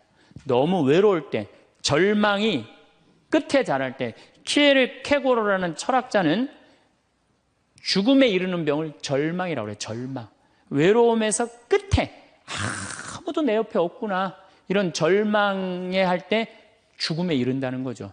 근데 우리나라는 놀랍게도 자살률이 세계 1위예요. OECD 국가 중에 자살률이 세계 1위예요. 얼마나 많이 죽느냐 하면은 1년에 15,413명이 죽어요.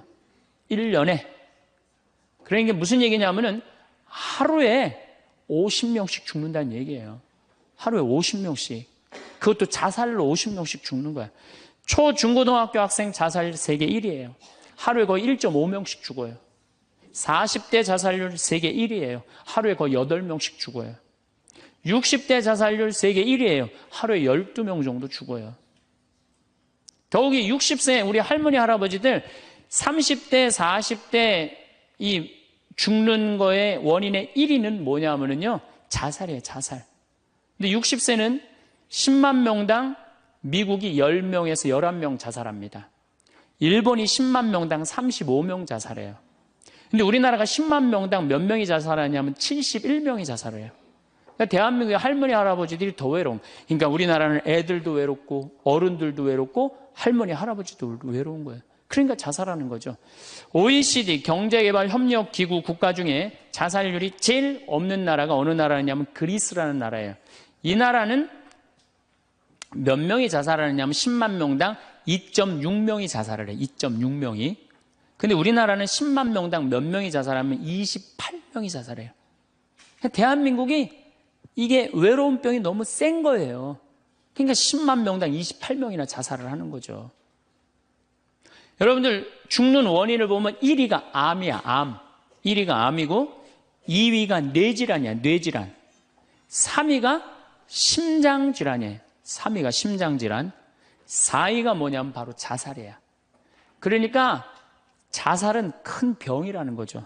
대한민국을 병들게 하는 큰 병이라는 거죠.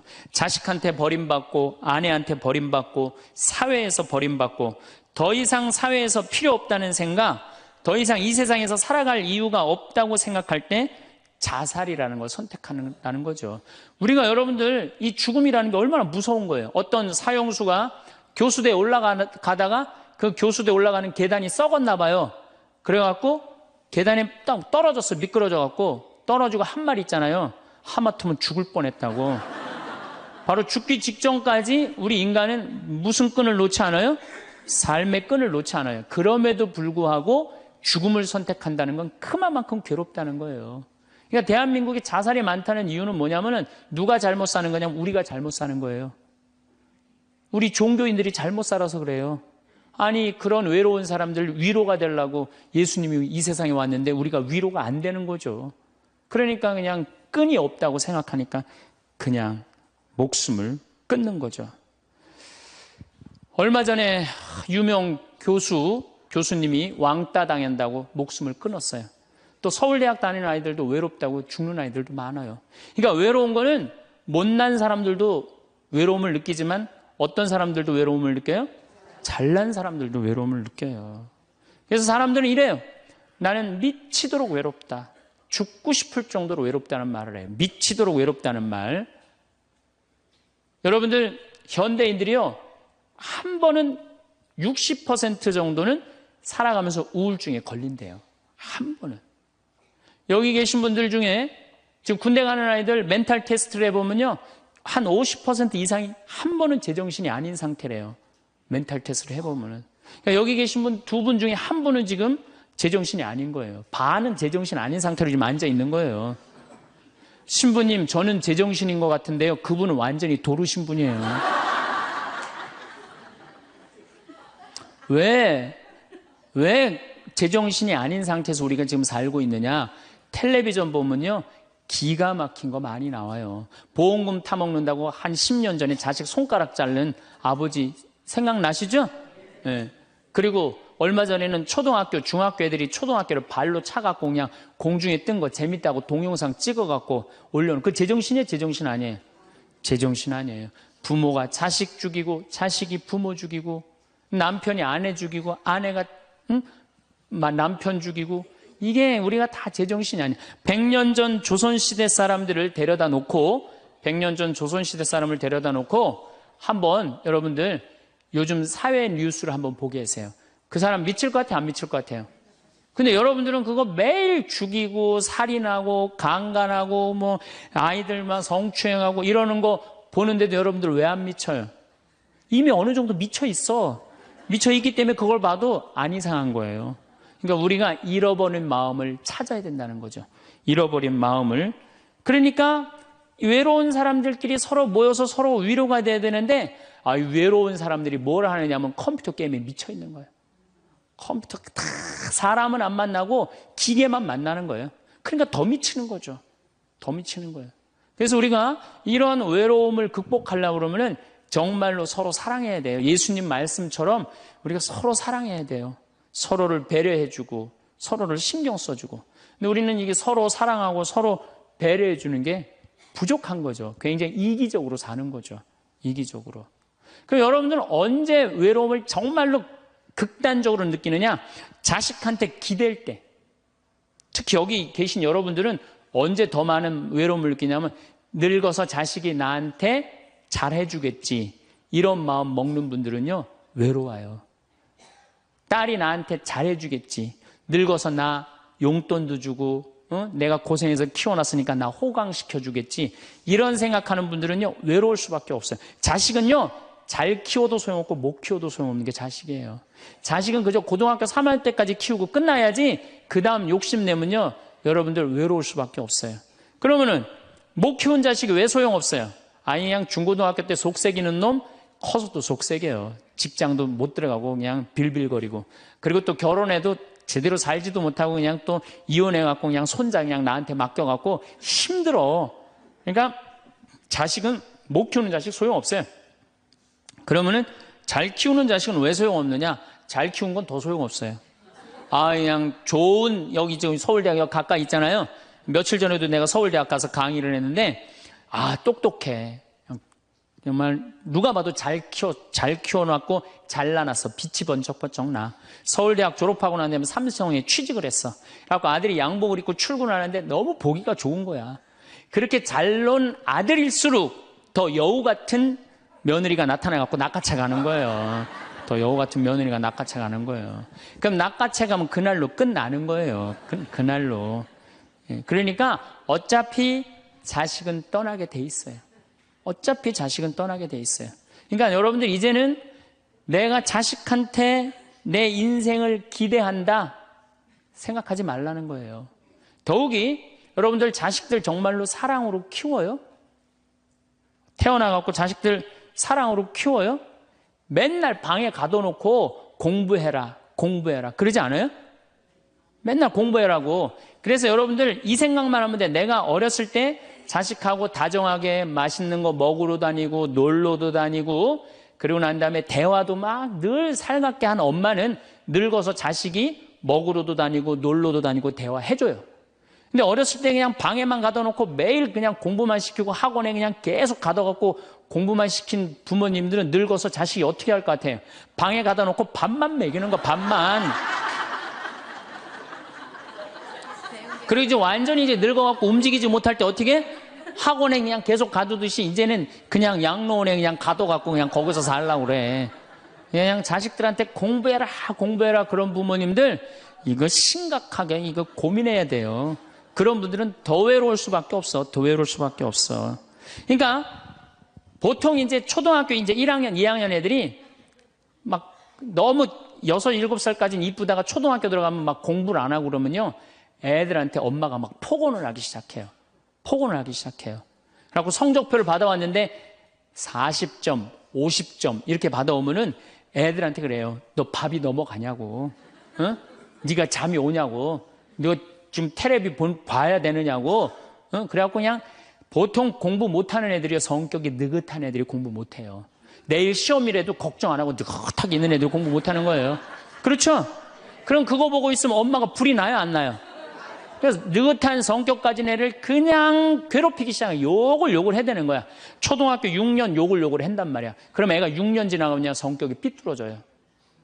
아, 공부 못해도 우리 아들 착하다, 우리 딸 예쁘다, 우리 아들 성격 좋다. 그러면 6학년 때까지 성격 안 삐뚤어지거든요. 근데 6년 내내 엄마가 욕을 하는 거야. 너 같은 인간이 밥을 내가 너를 놓은 게 내가 넣어놓고 미역국 먹은 게 내가 후회된다 막 이러니 6년 동안 애가 그냥 삐뚤어지는 거야. 이제 중학교 올라가면 더 삐뚤어지는 거죠. 중학교 올라가면 엄마가 더 극단적으로 아이하고 싸우는 거예요.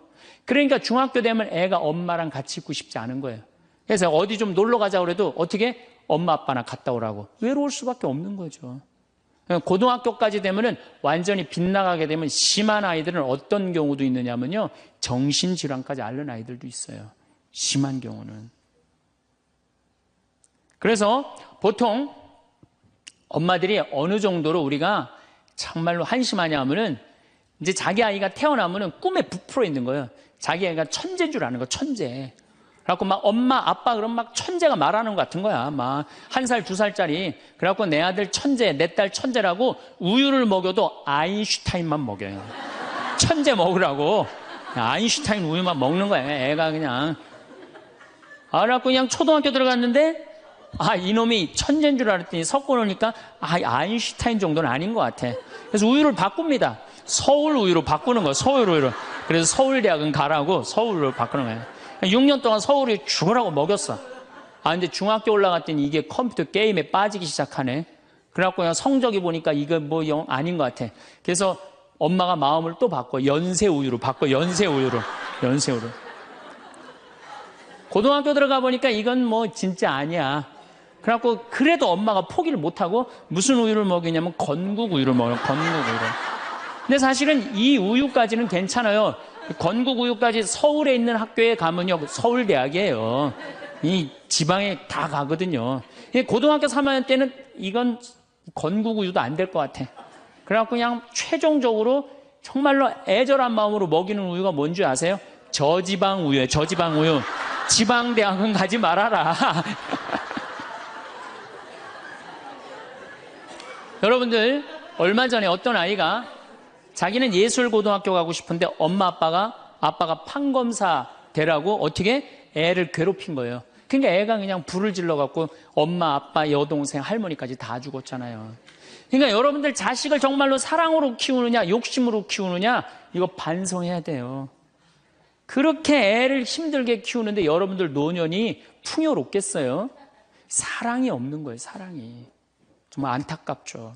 그래서 우리들이 그 아이들이 자기가 능력이 자꾸 깨져가는 걸 느낄 때 우리는 쓸쓸하고 외롭다는 거죠. 그때 누가 위로가 돼야 돼? 엄마들이 위로가 돼. 우리 아들 괜찮아.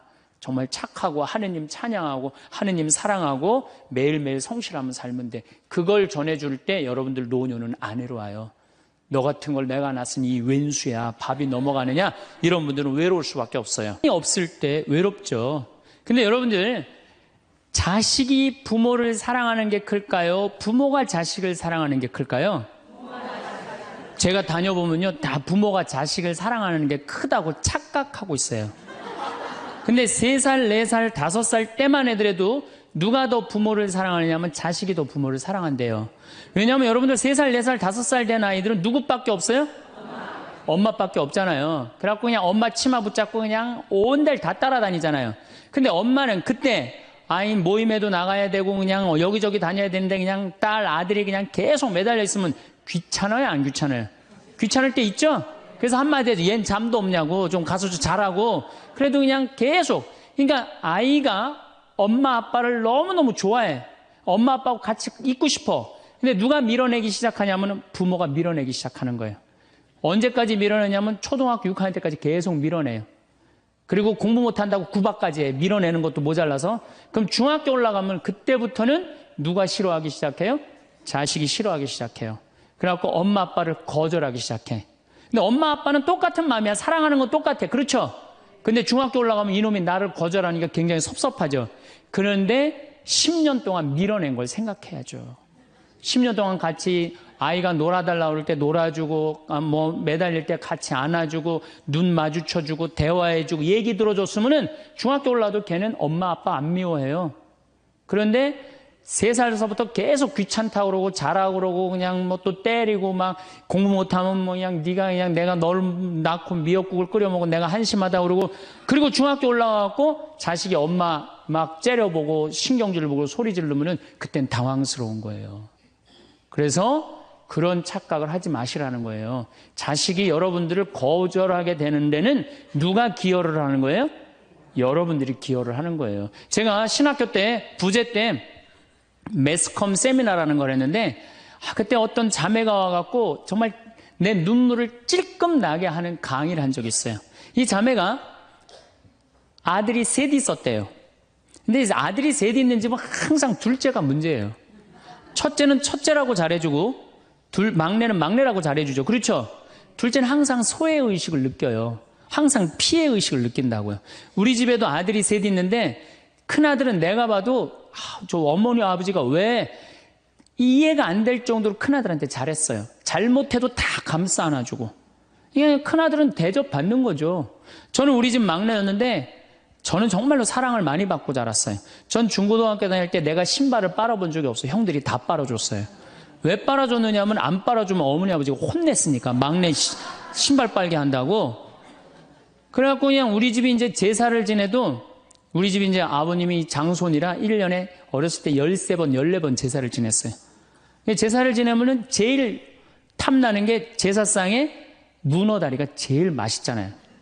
그런데 그냥 큰아들은 큰아들이라고 챙겨주고 막내는 막내라고 알아서 해주는데 둘째 형은 문어다리 차지가 안 가는 거예요. 그래갖고 이제 제사 끝나고 나면 이제 고시래 한다고 그러잖아요. 귀신 마중 나가면은 우리 식구들은 다 나가는데 둘째만 안 따라 나가는 거예요. 왜 안 따라 나가냐면 문어다리 훔치려고. 자기가 훔치지 않으면은 자기 챙겨줄 사람 아무도 없잖아요. 우리 둘째 형은 제사가 지나고 일주일이 지나도 2주일이 지나도 문어다리 물고 다녀요. 자기 어디다 감춰놨는지 모르는데. 그래갖고 제가 지금 얼마 전에 한 2년 전인가 설날 집에를 갔어요. 마침 설날은 제사를 지내니까 가갖고 물어봤어요.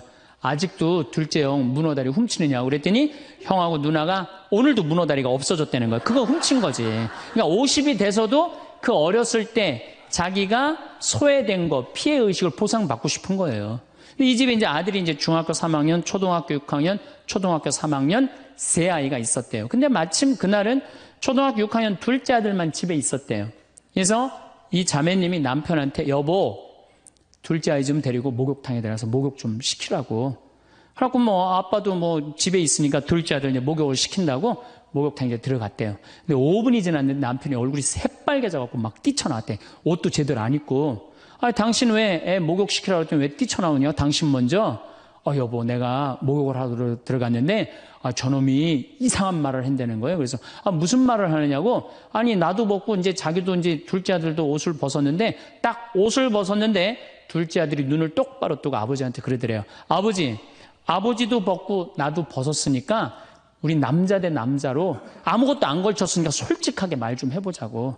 그래서 이놈은 무슨 얘기를 하느냐. 아니 초등학교 6학년 놈이 딱 빨개 벗고 아버지도 벗고 나도 벗었으니까 우리 솔직하게 얘기 좀 해보자고. 그러니까 얼마나 당황스러워요. 그래서 무슨 얘기냐 그랬더니 아버지는 날 정말로 사랑하는 거냐. 무슨 소리냐. 지난 겨울에 아버지가 밤에 두부 심부름 시켰을 때 난 너무너무 밤에 나가는 게 무서웠다. 왜냐하면은 동네에 불량 형들이 걸리면 돈을 뺏고 그래서 난 밤에 나가는 거 너무너무 싫었다. 중학교 3학년 큰형도 있는데 내가 그래서 큰형 왜 안 시키냐고. 그러니까 아버지가 나한테 소리 지르고 나한테 갔다 그래서 내가 울면서 갔다 왔다. 내가 그렇게 무서운데 얼마나 내가 서러웠는지 알았느냐. 그 아버지 나 사랑하는 거냐. 내가 그렇게 마음고생하는 걸 아냐. 뭐 아버지 할 말 없지. 또 아니 내가 구두 닦았을 땐 한 번도 칭찬도 안 하는데 막내가 아버지 구두 닦으면 그렇게 좋아하고 칭찬하고 500원도 주고 그러는데 왜 나는 한 번도 그런 적이 없느냐. 그리고 우리 아들 셋이서 인사할 때 잘 다녀오시라고 그럴 때 내 머리 쓰다듬은 적 있냐? 한 번도 없다. 막내 머리만 쓰다듬어 줬지. 날 사랑하는 거냐? 아들이 그냥 그렇게 물어보는 거예요. 당황스러운 거죠. 부모는 항상 세 아들 다 사랑한다고 그러지만은 자식이 느끼는 건 너무너무 섭섭했던 거죠. 그래서 이 아빠가 너무너무 당황스러워갖고 그랬대요. 나는 너를 너무 믿었기 때문에 심부름도 시킨 거고, 난 너를 너무너무 믿었기 때문에 막내 어리니까 이렇게 한 거지. 난 이 셋 중에 너를 너무너무 사랑한다. 그리고 너무 당황스러워서 그냥 옷도 그냥 대충 입고 뛰쳐나온 거예요. 그 자리에서 너무 있기 미안해갖고. 그래갖고 제가 어떻게 하나 보라고 그랬더니 문을 빼꼼히 열고 보니까 아들이 눈에는 눈물이 뚝뚝뚝 떨어지는데 입에는 미소가 있더라는 거예요. 아빠가 날 사랑한다고 그러니까. 그러니까 누가 사랑하는 게 커요? 자식이 부모 사랑하는 게 큰 거예요. 그 사랑을 부모가 까먹고 자꾸 자식한테 못되게 하는 거죠. 그래서 여러분들 정말로 우리가 부모라는 게 중요해요. 아버지가 없는 자식들은 참 힘들어요. 아버지가 없는 자식들은. 여러분들 그 삼국 통일을 한 궁예, 왕건, 견우, 후백제, 거기에 궁예 얘기를 좀 할게요. 궁예가요, 뭐 역사적으로 뭐 확실하진 않지만 47대나 48대 경문왕 아들이었대요. 이 셋 중에 제일 난 사람이에요. 왕건은 귀족 아들이고 견우는 평민 아들이야. 근데 궁예는 왕의 아들이었어요. 근데 아버지 없이 자랍니다. 아버지 없이 자라요. 아버지 없이 자라는 사람들은요, 심리학자들이 얘기를 하기가 1살서부터 3살 때까지 가장 중요하대요. 이때 아버지 엄마가 안아주고 뽀뽀해주고 엄마 아빠라고 그럴 때 격려해주고 기저귀 갈아주고 이럴 때 아이들은 뭐가 생기느냐면 신뢰심이 생긴대요. 세상은 믿을 만한 데다. 그리고 그냥 아이가 막 걸을 때 옆에서 박수 쳐주고 걸음 뛸 때 그럼 아이들이요, 그 굉장히 심리적으로 안정감을 준다는 거예요. 그런데 이때 아버지가 없는 아이들은 심리적으로 굉장히 불안하다는 거예요. 여러분들, 이 아빠가 아이들 이 목마 태워주면은 애들 좋아해요, 안 좋아해요? 좋아하죠? 그런데 아빠 키가 1m 70이고 애가 50cm면 2m 20이에요. 그 꼭대기에 올라가고 또 애는 아빠 머리를 잡고 막 깔깔깔 까르르 넘어가지 않아요? 좋아갖고 아빠 머리를 잡고 걔는 무의식 속에 이런 생각을 갖는데요. 세상은 이렇게 높아도 믿을 만한 데다. 이 든든한 아버지가 있으니까. 그런 믿음이 생긴다는 거예요. 그런데 궁예는 그랬던 경험이 한 번도 없었던 거야. 그러니까 나중에는 사람을 의심을 하기 시작하는 거예요. 의심하기 시작하는 거예요. 그래갖고 나중에 관심법이라는 걸 개발해요. 그래갖고 네가 의심하는지 안 의심하는지 내가 안다. 그래갖고 그냥 신하들도 그냥 의심도 안 하는데 너 의심한다고 그러고 죽이고, 결국 누구까지 죽여요? 자기 부인하고 아들까지 죽여요. 그리고 마지막으로 쓸쓸한 최후를 맞이해요. 신부님, 나는 우리 남편이 일찍 죽어갖고 우리 애들 그냥 혼자 키웠는데 너무 섭섭합니다. 아버지 없이도 훌륭하게 자라는 사람 간혹 있어요. 그게 누구냐면 오바마가 아버지 없이 자라잖아요. 할머니 손에서 얼마나 훌륭해요. 그렇죠? 그러나 일반적으로 보면은 그렇다는 거예요. 아버지가 굉장히 중요한데, 근데 슬픈 거는 우리나라는 아버지가 있어도 없는 것 같아요. 아버지가 있어도 애는 학원 다니냐고 그냥 정신 팔려가고 아버지는 돈 번다고 해갖고 서로 사랑을 쌀 시간이 없는 거, 서로 사랑을 쌀 시간. 그런데 이 아버지와 끈이 굉장히 기가 막힌 분이 한 분 계세요. 아버지와 자식 사랑이 아주 두터운 분이 한 분 계세요. 그분이 누구냐면 바로 예수님이에요. 예수님처럼 아버지와 사랑이 깊은 사람이 없어요. 여러분들, 세례받을 당시 예수님이 물 위에 올라오시자 마르코복음 1장 11절에 뭐라고 그러냐면 너는 내가 사랑하는 아들, 내 마음에 드는 아들이다 라고 하느님 아버지께서 아들을 얼마나 사랑하는지 확인시켜줘요. 그 마태복음 11장 25절 27절을 보면은 아버지, 하늘과 땅의 주님, 지혜롭다는 자들과 슬기롭다는 자들에게는 이것을 감추시고 철부지들에게는 드러내 보이시니 아버지 감사드립니다. 그렇습니다. 아버지의 선한 신 뜻이 이렇게 이루어졌습니다. 나는 아버지께서는 모든 것을 나에게 넘겨주셨습니다. 그래서 아버지 외에는 아무도 아들을 알지 못합니다. 또 아들 외에는, 그리고 그가 아버지를 드러내 보여주려는 사람 외에는 아무도 아버지를 알지 못합니다. 그냥 예수님 입만 열면 아버지 얘기를 해요. 입만 열면은. 또 하느님 아버지도 아들한테 각별한 사랑을 해. 거룩한 변모 마태복음 17장 보면은 이렇게 얘기해요. 이는 내가 사랑하는 아들, 내 마음에 드는 아들이니 너희는 그의 말을 들어라. 그러니까 예수님도 아버지를 사랑하고 아버지 하느님도 누구를 사랑해요? 예수. 그러니까 하늘에 새도 보금자리가 있고 여우도 굴이 있지만 사람의 아들은 머리 둘 곳조차 없다라고 굉장히 고독하셨음에도 불구하고 그 고독을 누구 때문에 극복했을까요? 하느님 아버지와 철저한 사랑의 끈으로 그걸 극복한 거예요. 여러분들 자식들이 세상 살아가기 힘들다 하더라도 그 든든한 아버지가 있는 자식들은요, 극복해 나가요. 든든한 아버지가 있는 자식들은. 또 요한복음 17장 하느님 아버지와 얼마나 깊은 사랑으로 묶여 있는지 잘 보여주는 구절이 있어요. 아버지, 세상이 생기기 전에 제가 아버지 앞에서 누리던 그 영광으로 이제 다시 아버지 앞에서 저를 영광스럽게 해주십시오. 그리고 이어서 이렇게 말씀하십니다.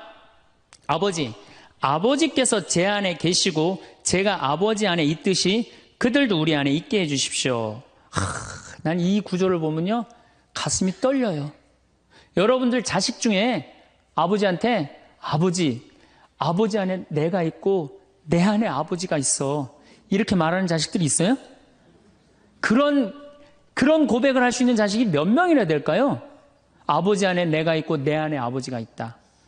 예수님은 이렇게 아버지를 사랑했던 거예요. 의로우신 아버지, 세상은 아버지를 알지 못하였지만 저는 아버지를 알고 있습니다. 저는 그들에게 아버지 이름을 알려주었고 앞으로도 알려주겠습니다. 아버지께서 저를 사랑하신 그 사랑이 그들 안에 있고 저도 그들 안에 있게 하려는 것입니다. 예수님은 그 말씀을 하고 난 다음에 유다의 배반으로 붙잡히세요. 그러니까 예수님은 활동 시작할 때부터 아버지 얘기 시작해갖고 마지막 끝날 때까지 아버지 얘기한 거야. 아버지하고 이야기를 하는 거를 멈추지 않으십니다.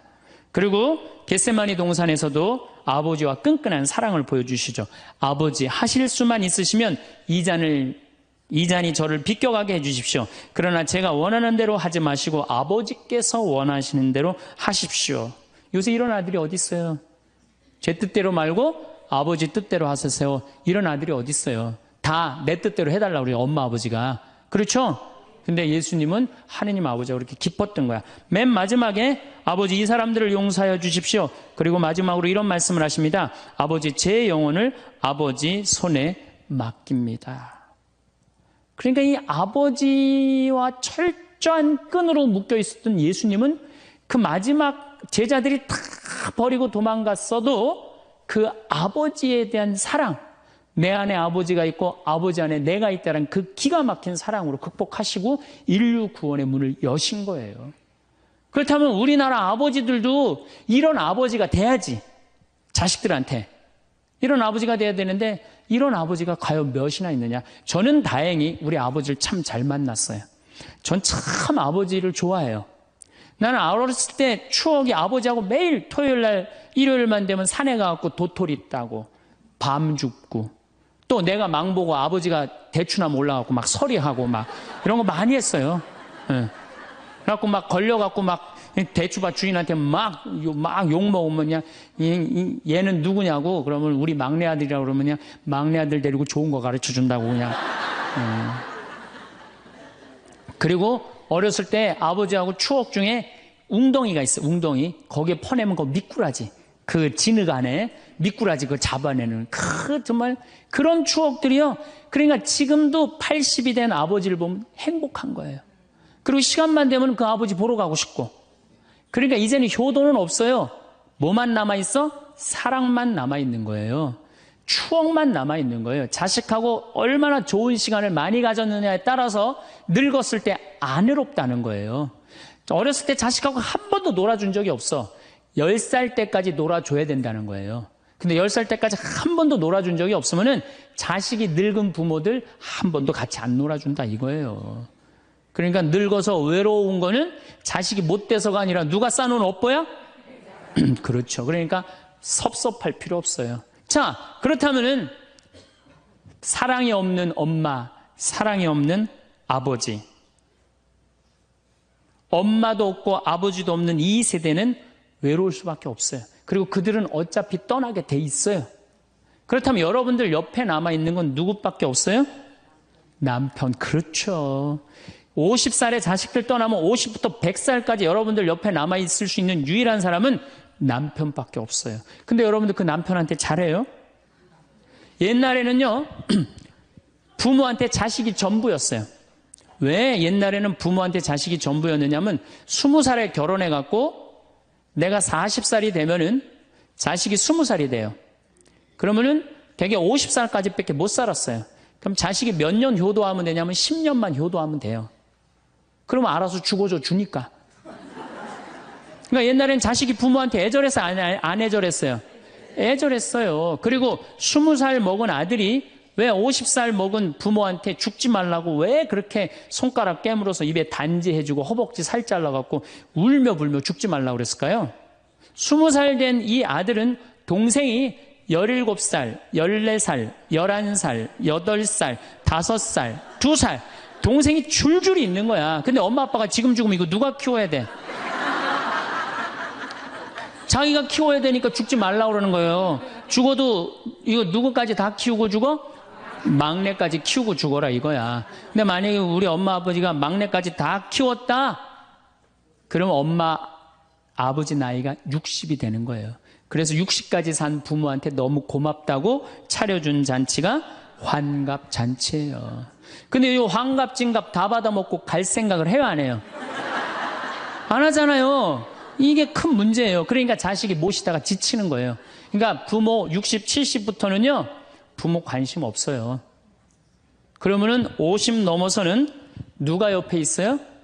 남편밖에 없어요. 여러분들 지금 우리나라 100살 이상이 몇 명이냐면 2,500명이에요. 100살 이상이. 90세 이상이 몇 명이냐면 9만 명이에요. 80세 이상은 몇 명이냐면 80만 명이에요.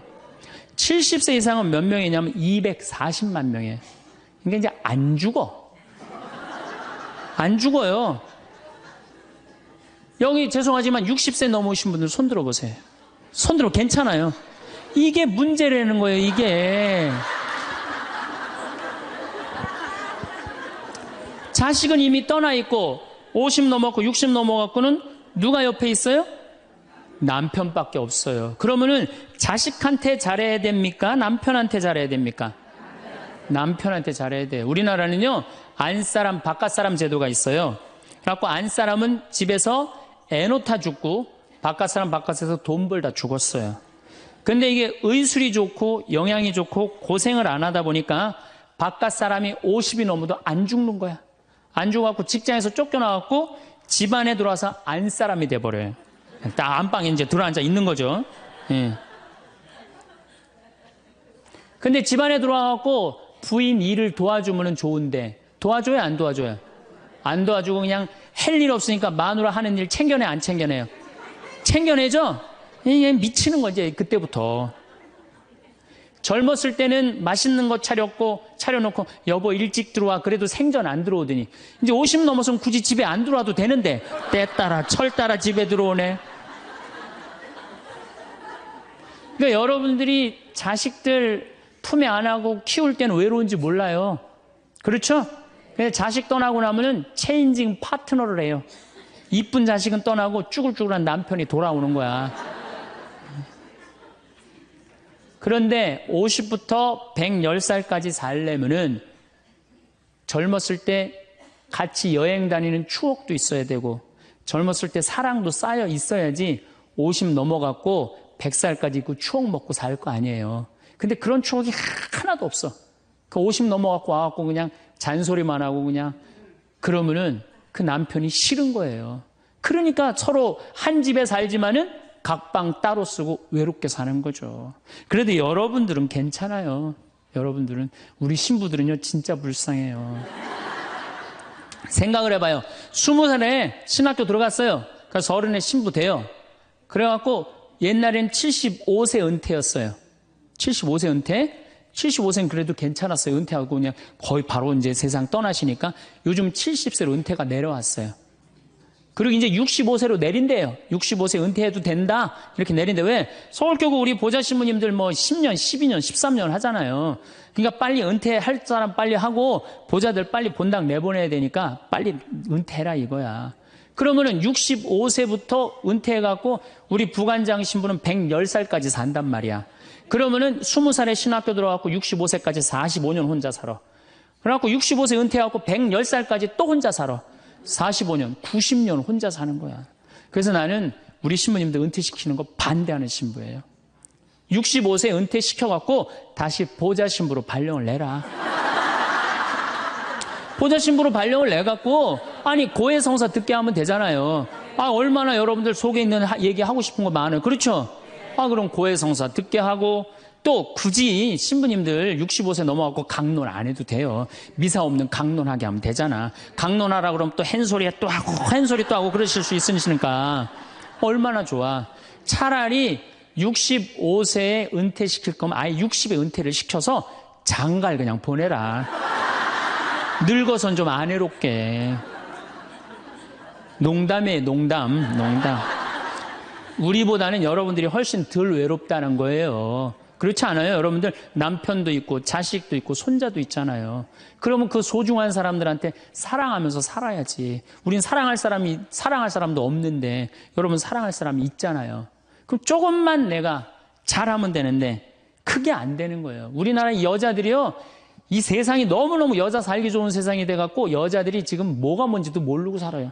집에서 남편들, 여러분들 남편들이 200만 원, 300만 원 벌어갖고 돈 갖다 주잖아요. 여러분들 길 지나가다 보면은 여러분들 10,000원 주는 사람 있어요? 지나가는 남자가? 없죠? 남편은 200만 원, 300만 원 한 달 뼈 빠지게 갖고 갖다 주잖아요. 그럼 잘해줘야 될 거 아니야. 그렇지 않아요? 그것도 1, 2년 갖다 준 것도 아니고 20년, 30년 갖다 줬으면 잘해줘야 될 거 아니야. 근데 집에서 그런 기가 막힌 남편 왕대접 해줘요? 개 다음으로 대접해. 개 다음으로. 집에 마누라 자식 먹여 살린다고 이마가 땅바닥에 닿도록 인사하고 다니는 거예요. 여러분들 남편들 다 나가면 그래요. 그럼 집에서 왕대접 해줘야 될 거 아니야. 집에서도 왕대접 못 받아. 직장에서도 왕대접 못 받아.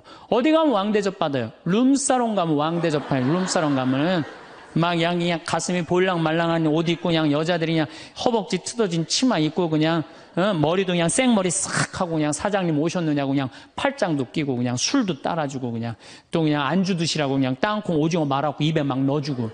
아 얼마나. 그러니까 30만 원 40만 원 쓰는 게 안 아까운 거예요. 대한민국의 룸사롱으로 남자를 몰아내는 건 누가 몰아내는 거냐? 여자들이 난 몰아낸다고 생각해요. 여자들이. 마누라라는 게 아침에 출근할 때 보면 막 사자머리를 해갖고 막 귀신 눈을 해갖고 그냥 여보 다녀와 그냥 다녀오게 하고 난 다음에 다녀오라고 그래야지. 예쁘게 차려입고 문 입구에서 여보 다녀와. 그러면 내가 이렇게 이쁜 마누라 있는 집에 돌아와야 돼. 그런 마음으로 나가서 일할 거 아니에요. 사자머리 밥도 제대로 안 챙겨주고 그냥 다녀오라고 그러고. 또 대한민국 남자들은 또 착해요. 또 다녀오랜다고 저녁에 여보 나 다녀왔어. 예.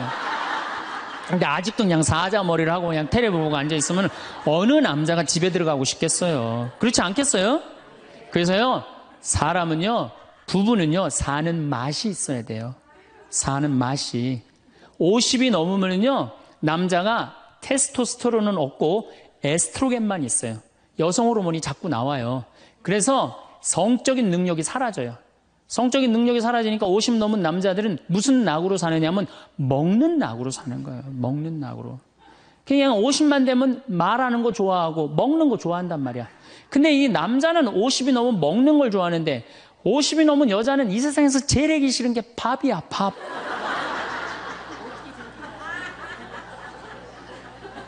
그러니까 그냥 둘이 사는데 왜 김치찌개를 끓여도 한솥 끓여. 그냥 하기 싫으니까 귀찮으니까 한솥 끓여갖고 그냥 다음날 아침에 그냥 그거 졸여갖고 아침